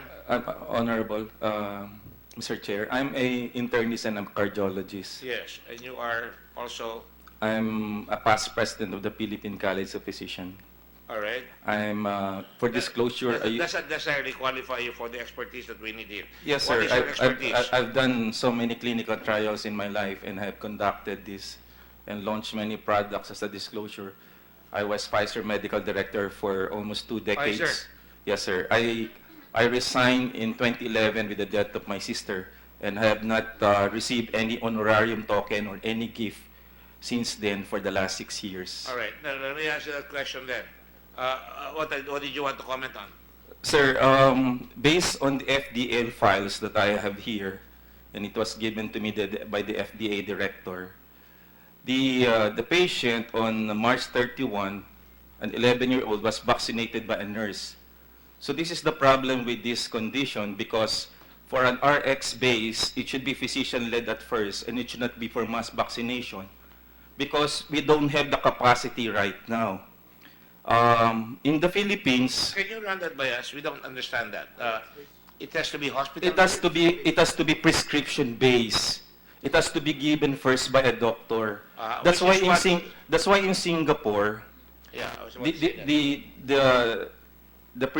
the decision of the Singapore regulatory authority is to test this in the private sector and then do serologic tests first whether the patient is seronegative or seropositive.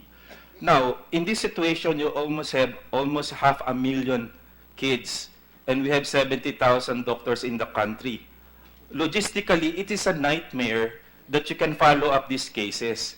And if there was a doctor there, they could have auscultated for a murmur, and that can be an absolute contraindication. Now, there's a term, they call it tropism, that is a vaccine-related side effect that will occur within 4 days to 8 days. And since this condition has many problems, this patient developed pulmonary edema, diarrhea, congestive heart failure, and this patient could have developed a severe side effect related to the vaccine. So you're saying, what you're saying, and Senator Dillon, I have to help him because he did not understand what you're saying. He's saying that we may not have understood it, but to my mind, you were saying that there could have been more tests conducted on every child. Is that it? Yes, sir. If there were... The cost would how much would have been? For 500,000, the cost would have been how much? It's the decision. It's something beyond. It's something beyond, sir. So therefore, Beyond our means. the question, sir, is whether this could have been first piloted in a small number of population rather than 1 million kids right away, because you have logistical nightmare. And you have no social and community preparation in the first place. And based on the account of the parents... That's the point of the chair. Yes, sir. The social preparation for all those who will interview, that is important. Kasi kung may lagnat, you give it the benefit of the doubt. May lagnat, hindi ko na muna bibigyan ito ng immunization. But Di ba dapat ganun? Yeah, in this particular case, from the statement of the Secretary of Health, it would appear that the lagnat was not the cause or the proximate cause, but the congenital heart condition. Is that correct, Secretary of Yes, Health? Your Honor. The patient had severe pneumonia, and let me just check But the did he degree. have severe pneumonia The patient had right severe... away? He was given a shot that No, caused no. fever, that caused nahilo, and then he was brought to a hospital, nagka-pneumonia siya. You have to put the whole 9 yards in the forefront. Your Honor, We if... cannot just say it's kasalanan pa ng bata, kaya siya namatay. Your Honor, if I may, Your Honor, our apologies if there's a misunderstanding. Mas maganda po sana kasi it's usually in vaccination, there's a body that deals with this. We call it NAFIC. If the chair and the members of NAFIC can be invited on the next hearing. Kasi pagka ganun po, it's not an individual who speaks. It's a group of experts who determines everything and correlates it with other observations worldwide. We realize it's not a perfect science, so we are being given a lot of mumbo-jumbo by both sides, medical terms, all right? This is very basic. Nag-introduce tayo ng bagong vaccine. Meron kayo dapat tinrain. Obviously, hindi nabigyan ng training yung mga tao sa baba na may sakit yung bata. General rule dapat, kagad, hindi namin muna kayo bibigyan, sir. Tatawagin namin yung doktor, papacheck namin kayo. Dapat ganon. Dahil bago itong gamot eh. Di ba? Kaya nga sa Singapore, konting nabasa ko, sinasabi nila, for private use. At tinanong ko dito yan, kung ipa-private use nyo yan, magkano idadagdag? Ang sabi, 4,000 ay dadagdag. So, hindi talaga kaya. Pero ang desisyon natin dito is buckshot. Lahat, 9 years old. And even that, nagko-questionan pa kami ni Senator Dillon na baka sa age nagkakatalo. We are not trying to judge anybody here. We're just saying, kung mapasok ang gamot na bago, dapat tama ba na gano'n ang patakaran natin? Dapat baguhin natin. Remember, we're here in aid of legislation as well. We cannot prosecute you here. We can only recommend. But we're not even in that aspect yet. All we're saying is, did we do the diligence, at the very least, of a good father or a mother? They had the right to say, oh, pwede ba yan kahit may sakit to? Hindi yung tatanong, oh, may sakit ito, bahala na kayo. Hindi pwede. Dapat, ang gobyerno magsasabi, kung may sakit, huwag na muna ho. Do you agree with that, Secretary Biang? Yes, sir. There has been a number of patients that were deferred for this immunization Deferred. because of that. Because you don't want the government sued. Yes, sir. right? For negligence. We want all the patients to be safe, sir. That's correct. Yeah, that is a first consideration, which I said from the very beginning. Okay? Mr. Alright. Chair? Mr. Chair, can I have one question lang? Yes. Wala ko bang policy yung DOH na pag hindi naka-attend ng orientation, hindi pwedeng bakunahan yung bata?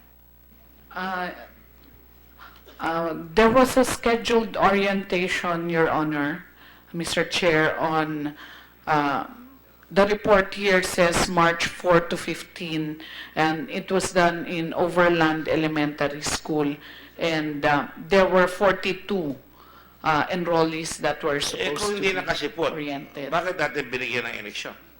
I don't know po kung wala pong data kami if the parents were able to attend the orientation or not. They said they came but late, kaya tapos na nung dumating sila. Tama ba yun, di ba? Kung hindi nabigyan ng orientation, walang vaccine siya. Kasalanan nila yon. Di ba dapat? Sa akin, common sense lang ito, not even a doctor, no? Sa akin, common sense, bagong gamot, dapat ganon. We're all smarter. We're Monday morning quarterbacking, no? Pero this is the kind of thing that we want to introduce in the legislation. Di ba? Okay. Meron pa ko kayong gusto sabihin dito? Mr. Yes, Chair, baka pwedeng tanungin sa guardian. May heart disease ba yung bata? At saka it was said that he had diarrhea. Oftentimes that's a cause of death, yung dehydration. So I'm just wondering if na-establish ba yung cause of death ng bata? Yeah.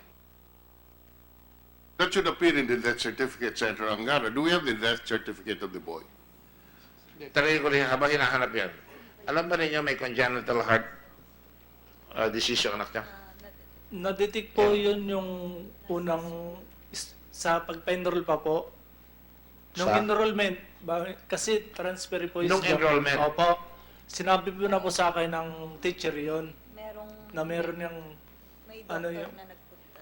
May congenital heart defect. Opo. Now, having said that, hindi ba dapat Dr. Lectores, and I'm changing my tone here, di ba dapat bago nyo, siguro nyo muna, etong lahat na ito, target natin to.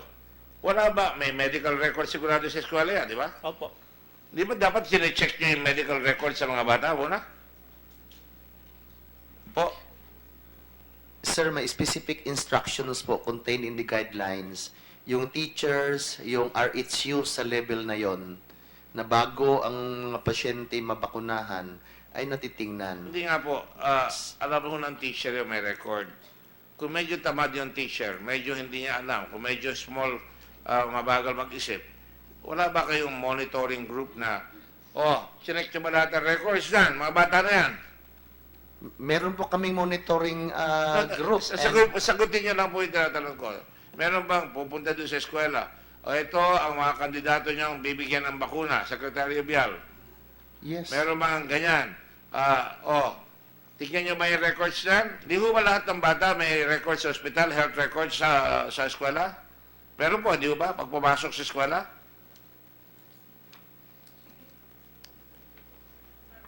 Supposed to be, they have a medical examination before entering the school. Hindi pa, at pagpasok ko sinasabi, dahil siyempre, may medical condition itong batang ito, alagaan mo yan, nasa kami.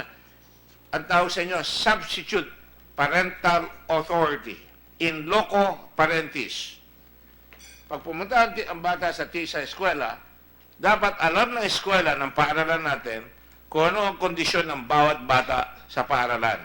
Kaya bago tayo magbigay ng isang bagong vaccine, wala ko sinasabi niya kung mali yung vaccine o ano, pero alam natin may side effects, maaaring may allergy. Ako, I have 3 grandchildren. Ako, takot ako dyan. Makakain ng peanuts. Danger of death. Meron baon na FN. Palagi.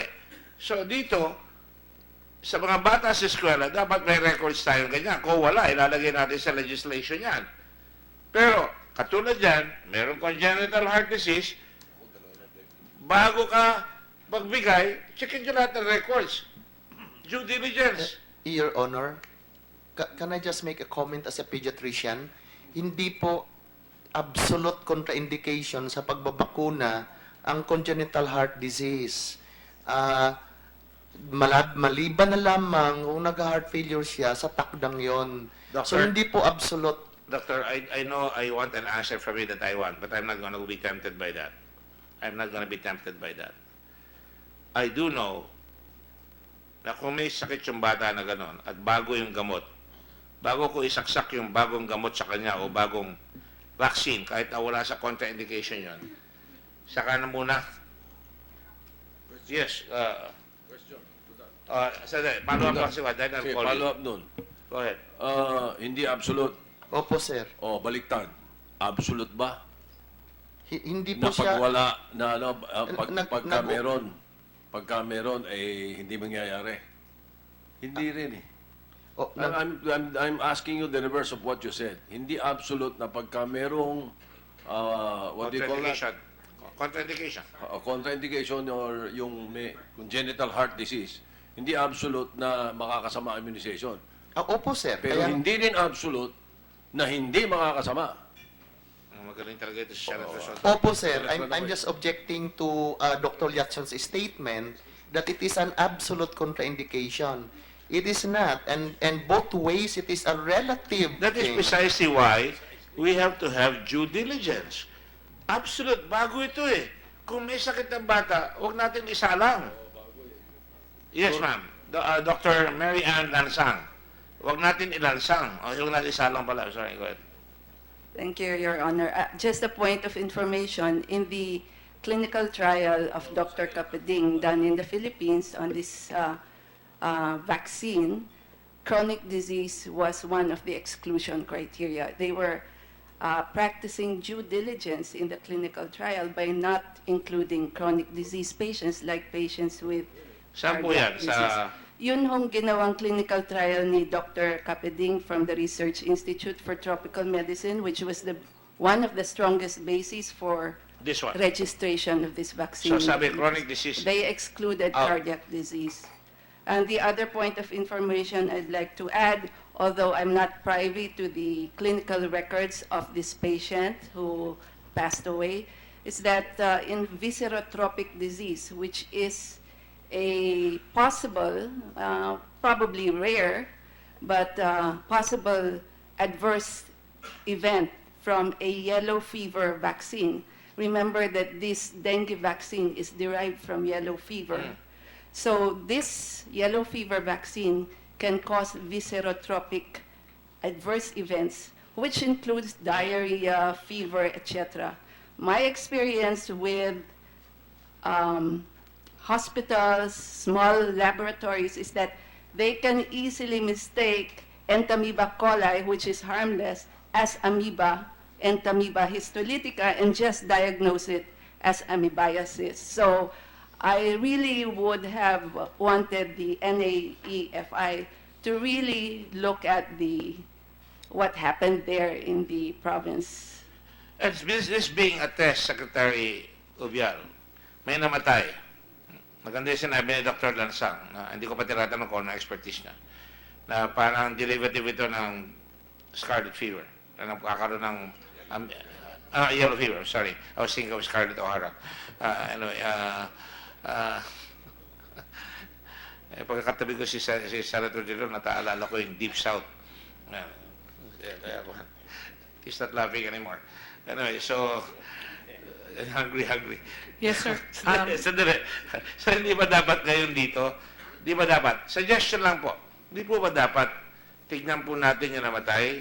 Pwede ba buong habulin nyo na itong sakit na ito, itong dengue virus na ito, itong dengue vaccine na ito, dapat tignan natin kung ito ay pwedeng yan ang nangyari para hindi na mangyari uli. Yes, sir, that's a possibility. But the National Adverse Events Following Immunization Committee met, and it's a group of experts po. And they have all the data that they need. I'm sorry, we don't have the And did they examine this body, the boy? Sir, they examined all the information and data that was submitted by the different hospitals that the patient came into. And It's also composed of international experts from the World Health Organization that has experience in adverse events following immunization.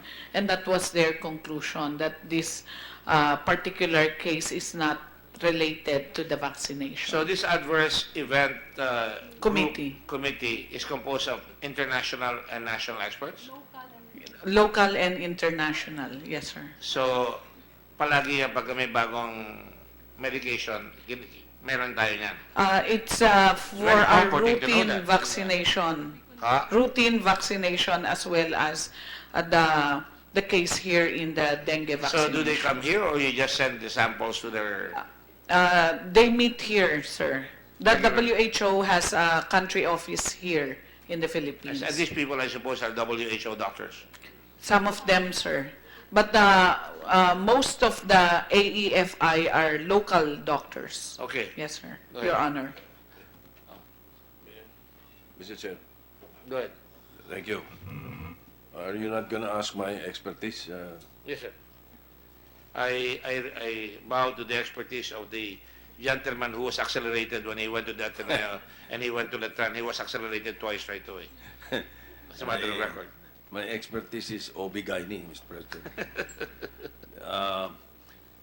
Secretary Obial, your budget, si Secretary ka rin ang nakakaalam nito, but kabisado mo to.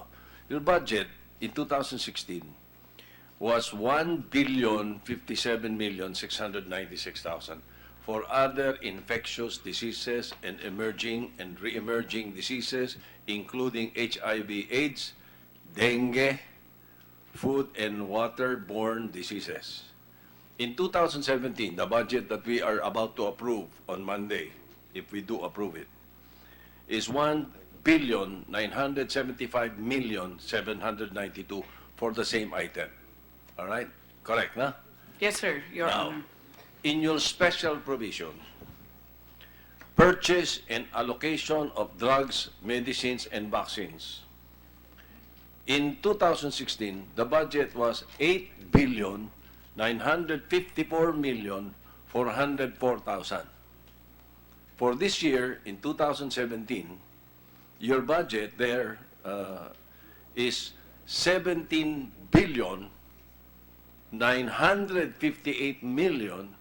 17,958,687,000. My question is, how much of this is allotted for this dengue vaccine? There is no allocation for dengue vaccine in the 2016 or the 2017 budget, Your Honor. Oh, but in your 2016 budget, nakalagay HIV/AIDS, dengue, Those are and waterborne diseases. those are not for vaccines, sir. Those are for program implementation of the dengue prevention and control infectious program. budget for Yes, other sir. infectious diseases and emerging and re-emerging diseases, Yes po. including ganyan-ganyan. Yes, those are drugs and medicines, So you're the saying insecticide, that anong sense ng dengue dyan? insecticide-treated bed nets, the larvicidals. So nothing for immunization? No, no, Okay. sir. So for the purchase and allocation of drugs, medicines, and vaccines, Yes, sir. out of the 17 billion, wala rin for Wala po. this dengue vaccine. Wala po. Okay. Now, final question on the matter. If this vaccine, itong pinag-uusapan natin vaccine, I'm satisfied with your answer. No, I will not ask it. I will not ask you this question anymore tomorrow in the CA confirmation. No, I was about to ask you that. Ito naman ang tanong ko. If the vaccine was certified or pre-qualified by the WHO, does it have any effect on the cost of the vaccine? May I have an answer from? I don't think so that will affect the cost of the vaccine. It just tells us that the WHO has looked into the processes of vaccine manufacture and that they actually certified that it underwent good manufacturing practices. All right. The other side of the fence says no. Dr. Lechion, why? Sir, because it's a monopoly. Sir, you do pre-qualification like in Africa so that you can actually scale down the cost of the drugs. For example, as a drug for HIV, it's an example, $1,000. But since the government kukunin siya pakyawan, bumababa siya ng $50. But since this one is a monopoly, hindi mo pwedeng i-pre-qualify kasi wala namang ibang choice eh. Tsaka matagal sir yun, mga 1 year hanggang 2 years. So ginawa, kaya ganito sir yun. So ako, ang paniniwala ko, kung na-pre-qualify ito at hindi naman nagmamadali tayo magbigay, hindi naman life and death situation ng dengue, 200, hindi ko tinitrivialize, 200,000 cases lang a year. When you have non-communicable diseases, 300,000 deaths per year, tapos minamadali mo to in 5 months after FDA approval. Tapos may namatay ka pang 2 na hindi mo ma-explain. It's a logistical nightmare. So paano yun? So ako, Hindi lang. 2 months may saro eh. 2 months may sarong ako. Less than 2 months may saro eh. Okay, go ahead. So ako po, dapat hinintay mag-pre-qualification para kung ma-scale down yan. Para malaman natin kung yun ba tama ang price. Because according to the cost-effective analysis, 16 billion ang burden of illness.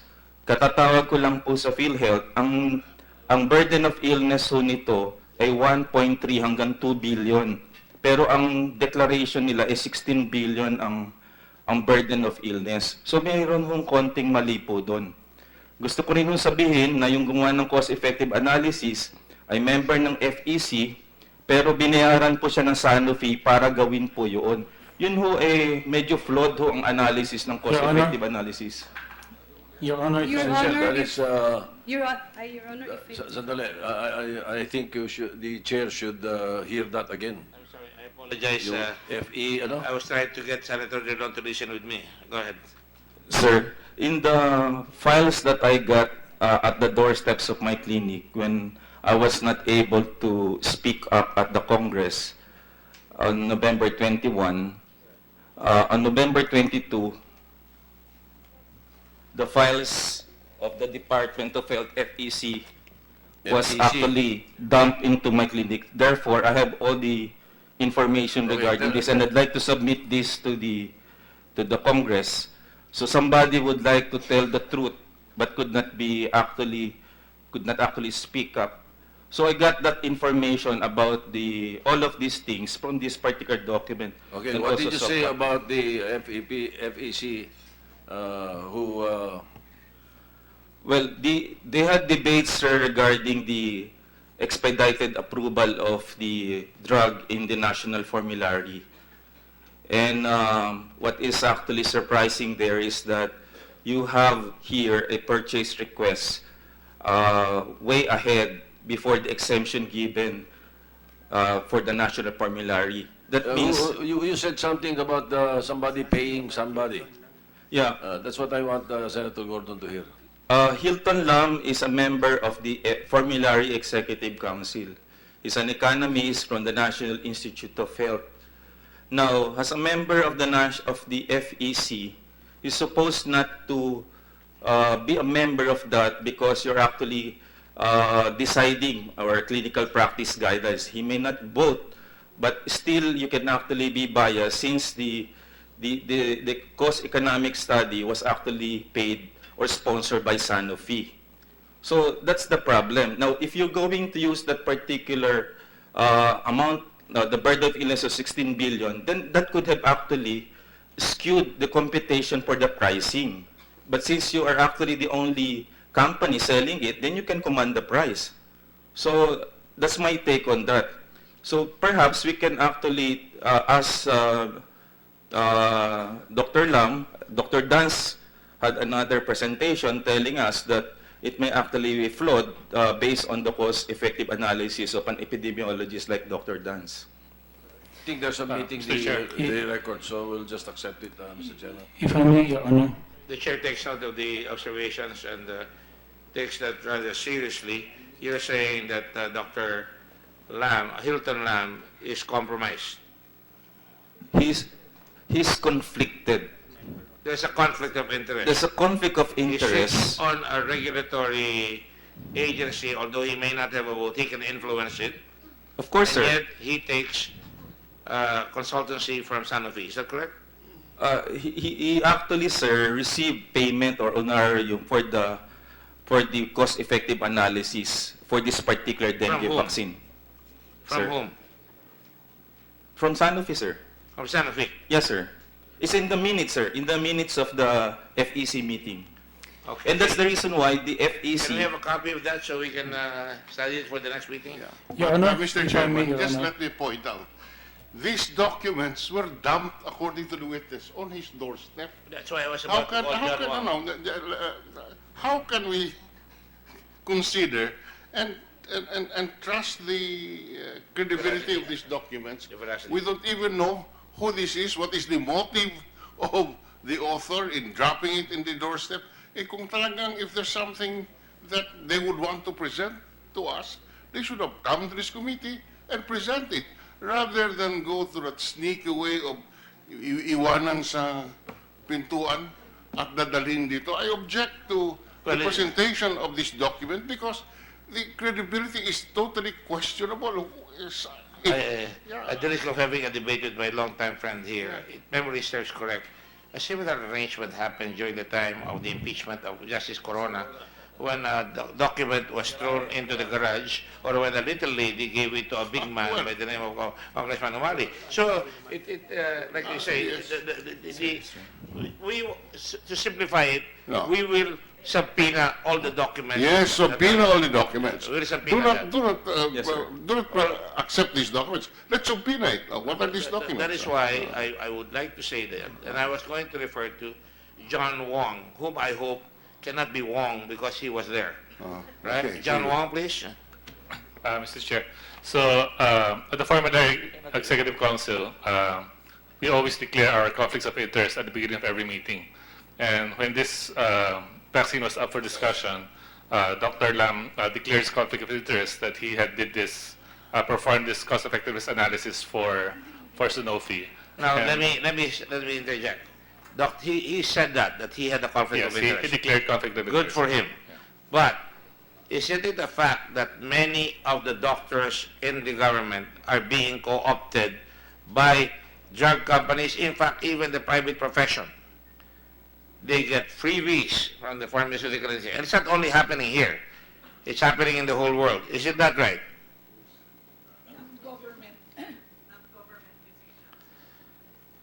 Not government physicians. Oh, I know. I've been there. We have, I ran a DOH. hospital in Olongapo, and I remember I fired several doctors, or I threatened to fire Yes, them. because- They were giving medicines that is being pushed to them by drug companies. You're aware of that practice, I'm sure. Yes, sir, but we develop a code of conduct among government We physicians. have a code of conduct in this country, but Yes, it's sir. more honored in the breach most of the time. And that's why you have the Blue Ribbon Committee. Yes, John Wong. And he inhibited himself when we came to vote for the vaccine. He inhibited himself. Oh, that's fine with me. Even if he inhibited himself, he has no business being there in the first place. As far as I'm concerned, I would have asked him to leave. Second, and I hate to say this because Sanofi, as also, I'm known to them, all right? And they know me. And I also research. Isn't it a fact, and I'm going to ask you, that you had a problem in China, that you were fined $200 million? Okay, Your company was fined? And in Yeah. Africa? so, Kenya? correction, Your Honor. I think these information are absolutely false, okay? And these actually, I think, was made during the privilege speech in the Congress. By who? By... I did not mention that in my privilege speech. No, not you, Your Honor. Sorry, in the House, Please, Your please Honor. be I'm specific. sorry. Sanofi was not... I only convic- found that out last night, the Yeah. other night. Yeah, so it is not true, Your Honor. So the case in China that you're mentioning is not true. I think it was another company that was convicted on bribery. So Sanofi as a company has a strict rules on ethics and compliance that we are enforcing to all our employees. So there was a case mentioned wherein Sanofi former employees were convicted in bribery in Germany.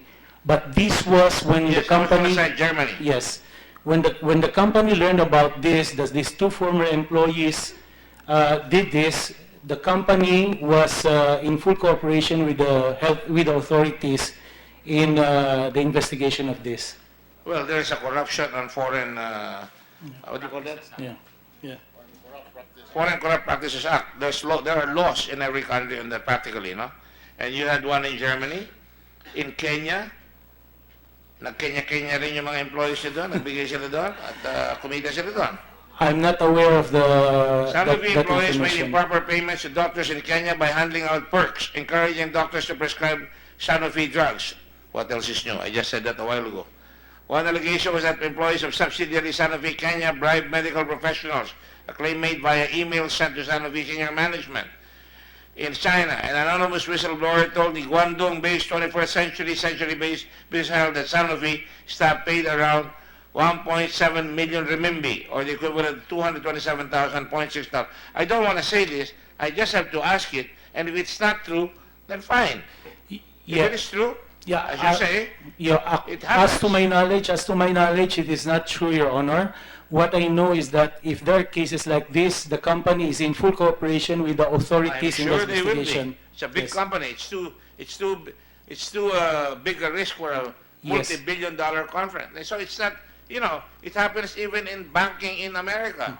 That's why the bank system failed about a few years ago, Yeah. because of all the perks that are being given so that one guy can get all the incentives. So I'm not saying that you're a bad company. I'm saying it's not beyond big companies to do this, all right? So if that is the case, we really have to come up with very, very high, stringent requirements on ethical practices among doctors. I do know that for a fact, that a lot of doctors push medicine from a particular company. And I know that a lot of golf courses, a lot of first class in America, they've reduced it from first class, from business class to economy na lang ngayon. Ang pwede ibigay ng kumpanya ng pharmaceuticals. So I wasn't born yesterday, is what I'm saying. Yeah. Your Honor, if I may, because I go back to Professor Hilton Lam, because I think because of his absence, I think it is unfair for him to be judged and maligned. We're not judging him. I'm just saying the principle is we're making an observation. Yeah. Everybody, and I commended him. Good Yes. for him. Did you not hear me say that? Yes, Your Honor. We can allow the representative, Mr. Chairman, No. to finish his statement. I'm sorry. I mean, this is, you guys, I allowed you to talk to me after my privilege speech. I even talked to this French ambassador. Yeah. You do not cast aspersion on this representation as being unfair. You heard me say to Dr. Wong, good for him. And you heard me say that if he has a conflict of interest, he has no business even being in the deliberations. My apology, Your Honor. So it was not my intention to be understood that way.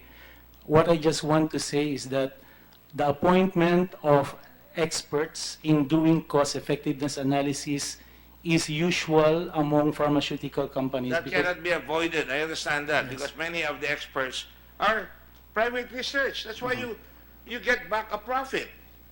That's because you have to do research. We're not against that. Yes. But what we're against is unethical practices. Like in this particular case, we have to look into this because this is the only one that tests the product.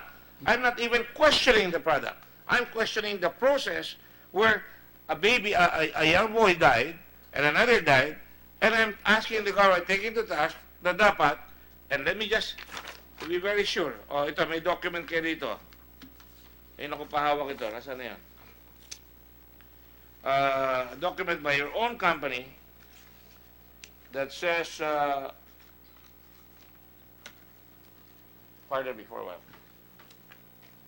Sa inyo galing itong document na ito. Can you help me find it? Ito. No, hindi yan. It's not easy, you know.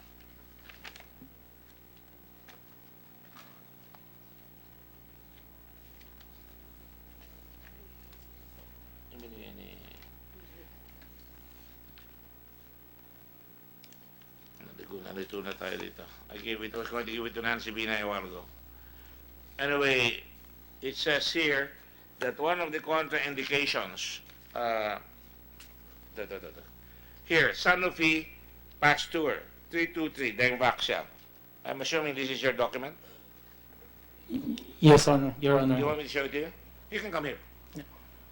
And it says here, do not use Dengvaxia MD if you or your child are allergic, have developed an allergic reaction, I'm just shortening it, have a weakened immune system, for example, due to a genetic defect. This is a company paper, I assume. Yes, yes, sir. So I'm sure that you gave it to them, right? Yes, I'm sure, because we got it.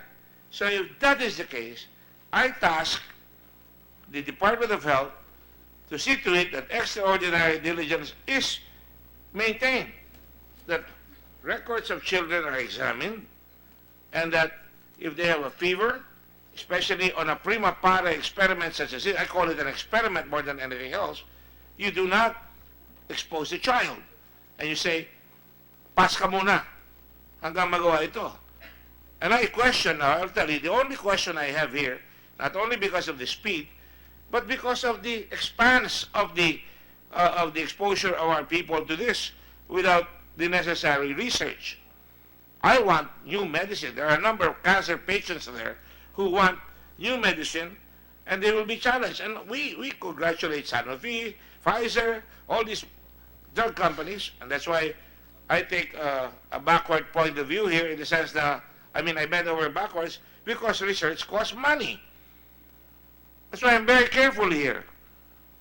So let's put it in perspective.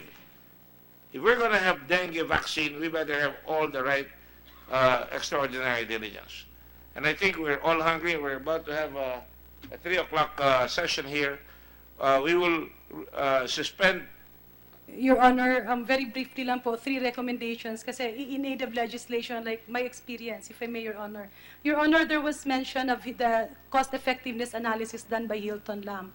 Yung po yung sana ma-legislate because the CEA is actually a DOH requirement. The cost-effectiveness analysis done by Hilton Lam is a DOH requirement, but it's DOH saying that it should be funded by the manufacturer. Wala pong choice ang manufacturer. My point here, like, the pharmaceutical division has a budget of 1 billion. Eh di dun kunin yung cost-effectiveness analysis. Yun yung sinasabi ko, like, for the FEC, for the PD, na dapat pondohan ng gobyerno yun because they are left with no choice. So in aid of legislation, Your Honor, if I may, with due courtesy, the cost-effectiveness analysis, lahat po ng rini-require ng DOH, dapat pondohan ng gobyerno kasi if we require it, but we also require the industry to fund it, it's really difficult to tell which is which. Second, Your Honor, yung pong sa case, na nakakaawa po talaga yung bata, this is not related to the vaccine already, but siguro in aid of legislation because this child actually was not a diagnosed case of heart disease. There were symptoms 1 year prior to the vaccination. They were referred to a pediatric specialist, but they were not able to go there kasi nga I think yung financial aspect. Ang mas maganda po sana for like children whose parents, as you mentioned, is nagbalik bahay, yung sa kabilang bahay. Oh yes. They can be funded by the Department of Health kasi like this child has congenital heart failure pero wala pong iniinom na maintenance. That's one. Anyway, we have the syntaxes. Lastly, Your Honor, with due courtesy to Dr. Lachon, pricing of vaccines is highly regulated by UNICEF, by WHO. Kaya nga po, yung sinasabi niyang pag WHO pre-qualified, bababa ang presyo. Your Honor, there are a lot of vaccines that DOH has been procuring since 1990s. Let's compare all the prices. Wala pong bumaba, nagmahal pa. Let's say for instance, Your Honor, yung pneumonia vaccine. 2015, during my time, we procured it at 765 pesos per dose. 2016, it was procured at 838 pesos per dose. The proposed 3 billion for dengue vaccine in 2017 is now proposed instead of dengue to PCV. Your Honor, there is only one supplier. Well, let me Yung point ko, Your Honor, is that let me end this discussion because it's going to be you against her, etc., no? Against him. Yeah. I think, Mr. Chairman, this will never be a never-ending Well, discussion. that's why- We can have the continuous discussion in the next hearing. It's already 2:16, so... I know that there is such a thing as point of hunger in parliamentary rules. Although it's at their point of hunger is something that is of the highest collective privilege. However, let me just ask. Let me just get a what did you want to say? Because I don't want to invite somebody who has not said anything. Go ahead. Thank you, Your Honor, for giving me the floor. I was invited here allegedly or reportedly as an expert because I was asking who I was supposed to be representing when I came.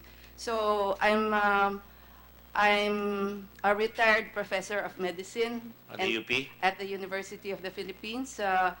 Before my retirement in September this year, I was the head of the infectious disease section of the Department of Medicine of UP-PGH. I'm also a professor of clinical epidemiology, Yes, ma'am. which is, I just want to, because you asked a while ago what's my expertise. Yes, ma'am. I just wanted to ask that because I was not in control of all the information, but Okay, I can take plus- it at face value. Go ahead. Okay, and I was a member for 2 terms of the Strategic Advisory Group of Experts of WHO. Yes, ma'am. So now I just want to state, because you did ask me what our opinion is on this vaccine. First of all, I'd like to state that outright that this vaccine is a breakthrough vaccine in dengue research. It's the first vaccine, and the studies conducted for this vaccine were very elegant. We have no questions about the methods, etc. The controversy lies really in the interpretation of the results, and there's a lot of debate on this. What I'd like to just add to the discussion is particularly on the point of safety. So for the future, because the Philippines has become an early adopter, and I think it behooves us that the surveillance that we do is really meticulous, that it's very well planned. For example, if we have 2 deaths, were sera ever extracted from the patients who died, and were these subjected to immunological tests, we have Is no it too late idea. to do that, ma'am? Sir? Is it too late to do that? Well, the patients are probably buried and No. 6 feet under. Can you exhume?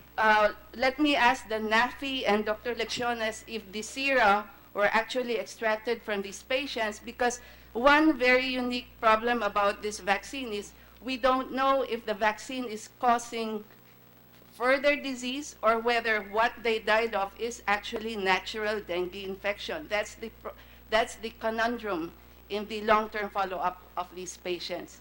And we have seen that right now they're still following up the patients in Thailand. That will end in November 2017 to April 2018. And there are reports of higher reports of dengue in the Mortality. vaccine group. Mortality. Not mortality, Side hospitalized dengue, Hospitalized cases. and severe dengue. The I point is just very- want to point out, though, sir, that, Your Honor, that hospitalized dengue is not always a very good proxy of severe dengue. Because even in our setting, people get hospitalized, even though it's not severe dengue. That's why when you point out that the PhilHealth is paying 1-point-something billion for dengue, It's not 1.8 billion. It's about 16 billion ba? Your Honor, it was around 8 billion. That's 8 that's billion, true, Your Honor. That's why in aid of legislation, yan nga po yung when I was with PhilHealth, Your Honor, I was also questioning the dengue reimbursements of hospitals. Dapat may confirmatory test. yeah. Yan ang So, problema kasi, rin sa mga ospital. kunyari, may Mga lagnat ka, doktor sir. na naman yan, ha? Hindi ko Hindi, kayo kasi- nilalahat. Sir, if, for example, the patient has fever, i-admit mo sa hospital, i-reimburse mo kaagad ng dengue, case rate na kaagad siya, they either get 10,000 or 16,000 Yes. without, and then may PF pa. So No, nagdidiklit. I think Which is I- precisely what I am appealing, that the surveillance for dengue should be much more rigorous, because we have a case like this where the economic analysis can be flawed because the data is flawed. All right. We don't have control. Having said that, I'm sorry, we're going to call you for the next meeting, and you can afford to come here for the next meeting. Maybe 30 seconds, Your Honor, if I may just. Sorry, It's just a quick manifestation, Your Honor. a quick manifestation. Thank you so right? much. We'd just like to express our appreciation. Sanofi has been here for 40 years, Your Honor. Polio, vaccines, measles, influenza. You know, we've been a good partner of government, and we'd really like to express that. The second point, Your Honor, because safety has been raised, you did mention, Your Honor, that you are not questioning the vaccine, and we really appreciate that. We actually prepared a presentation, and I know there's no more time, but for the next hearing, we can present the presentation on Let me safety. revise that. I was saying, I'm not questioning the vaccine per se. All vaccines that are properly researched are good. I'm not referring to this right away. Yes, we have a presentation on safety and efficacy that we can present in the next hearing. All right, good, okay. I mean, yes, ma'am. I am not finished with what I was Go about ahead, to ma'am, say. finish up. I was about to say, Your Honor, that although the studies are well conducted, the interpretation can be interpreted by Sanofi in a different way from what I would interpret it, based on the empiric evidence as well as the immunology. As you know, there's a controversy between those who say there's no such thing as antibody enhancement, dengue enhancement, ADE, but there is evidence beyond the clinical trials that ADE exists, antibody-dependent enhancement. So there's this controversy about safety. What was not pointed out by Dr. Dance earlier was that it's not just variability in terms of whether you're seropositive or seronegative, but there's also a question about differential efficacy in terms of the serotype, whether it's dengue 1, 2, 3, 4. There is a rather low efficacy in terms of serotype 2, which could be a problem in the future because of ADE. That was, so there are many nuances about this, but I'm simply bringing forward that the question of the efficacy is also something that must be looked at in terms of the differential responses in terms of age, serotype, and seropositivity. Said, you know, I hate to close this meeting because it's important that we learn from each other here. And while you were speaking, I said, what a brilliant lady here. What a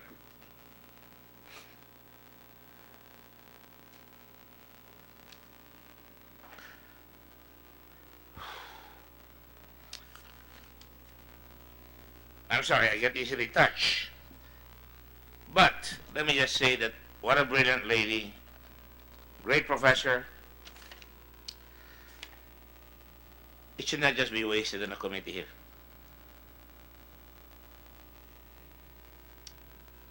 Thank you. We'd like to have you back here, and hopefully maybe you can make some suggestions. Doesn't have to be an investigation mode, but I would like to invite the rest of the Senate, if they can, to just participate in this debate. After all these things are said, we must learn from this. And I think it's quite tragic that we have to lose some patience because of this.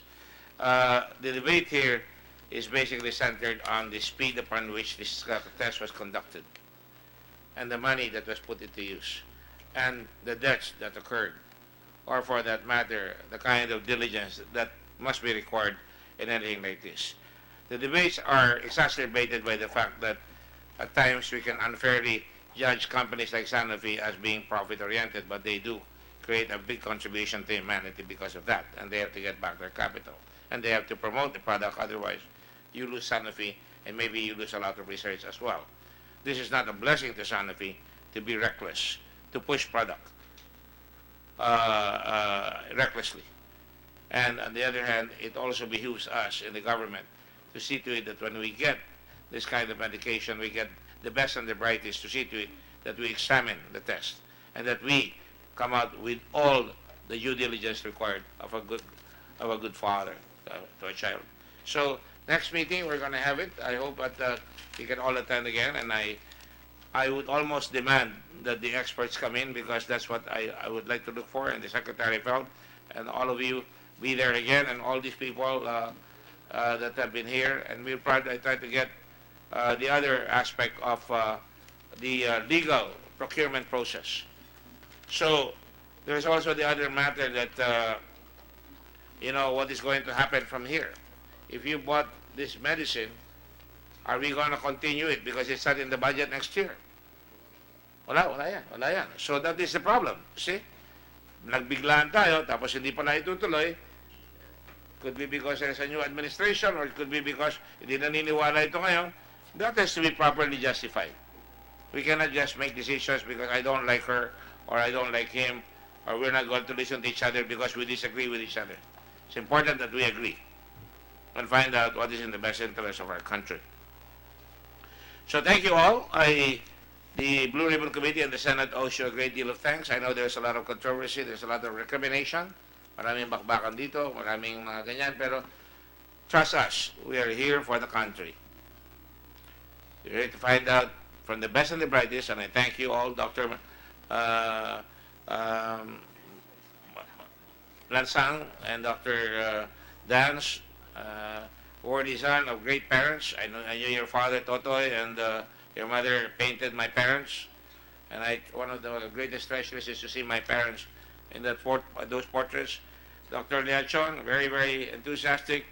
Also, the husband, the inaloko ni Dr. Dance, si Inday Dance, and all the others here. Anak ni Totoy. These are UP grades. You go to PGH, I salute you. It's hard to get into UP, hard to be a bio-researcher. You don't make a lot of money in this country in bio-research, but nonetheless, you still plod on. And I really applaud all the teachers that go to UP. I'm getting over beside myself here. Dr. Lecciones, I hope you can learn some lessons from this. After all, your name is Lecciones. And it's a lechon. Sorry, we love lechon. So, Mr. Chavez and the DBM, Secretary of Health, both Secretaries of Health, Dr. Wong, I hope you can bring the other members of the committee here. FDA, this has been an education. We haven't got to COA yet, and all the others from the principal, maybe we should get the Department of Education as well so you can talk about it. And of course, thank you to the parents. I hope the department should see to it that these people are properly assisted. There's another one that spent 20,000 pesos. Tapos binilabas nila, namatay ang bata. Nangingi ng tulong sila dyan. Rin sa atin, pero hindi ko pa nakakausap yun. But nonetheless, thank you all. This has been very productive as far as I'm concerned. And hopefully it will not just add to the legal firmament of our country, but hopefully it will make us morally strong and more incorruptible in all senses of the word. Thank you all very much. This session is suspended, the meeting is suspended, and we shall make the necessary announcement. Rudy, do you have a set date? Right, we will please come at the next meeting, and we will try to get more of the senators here. I think it's very important, and maybe some of the academe. Thank you all very much. God bless you. Mabuhay ang Pilipinas. Session is now suspended. Thank you.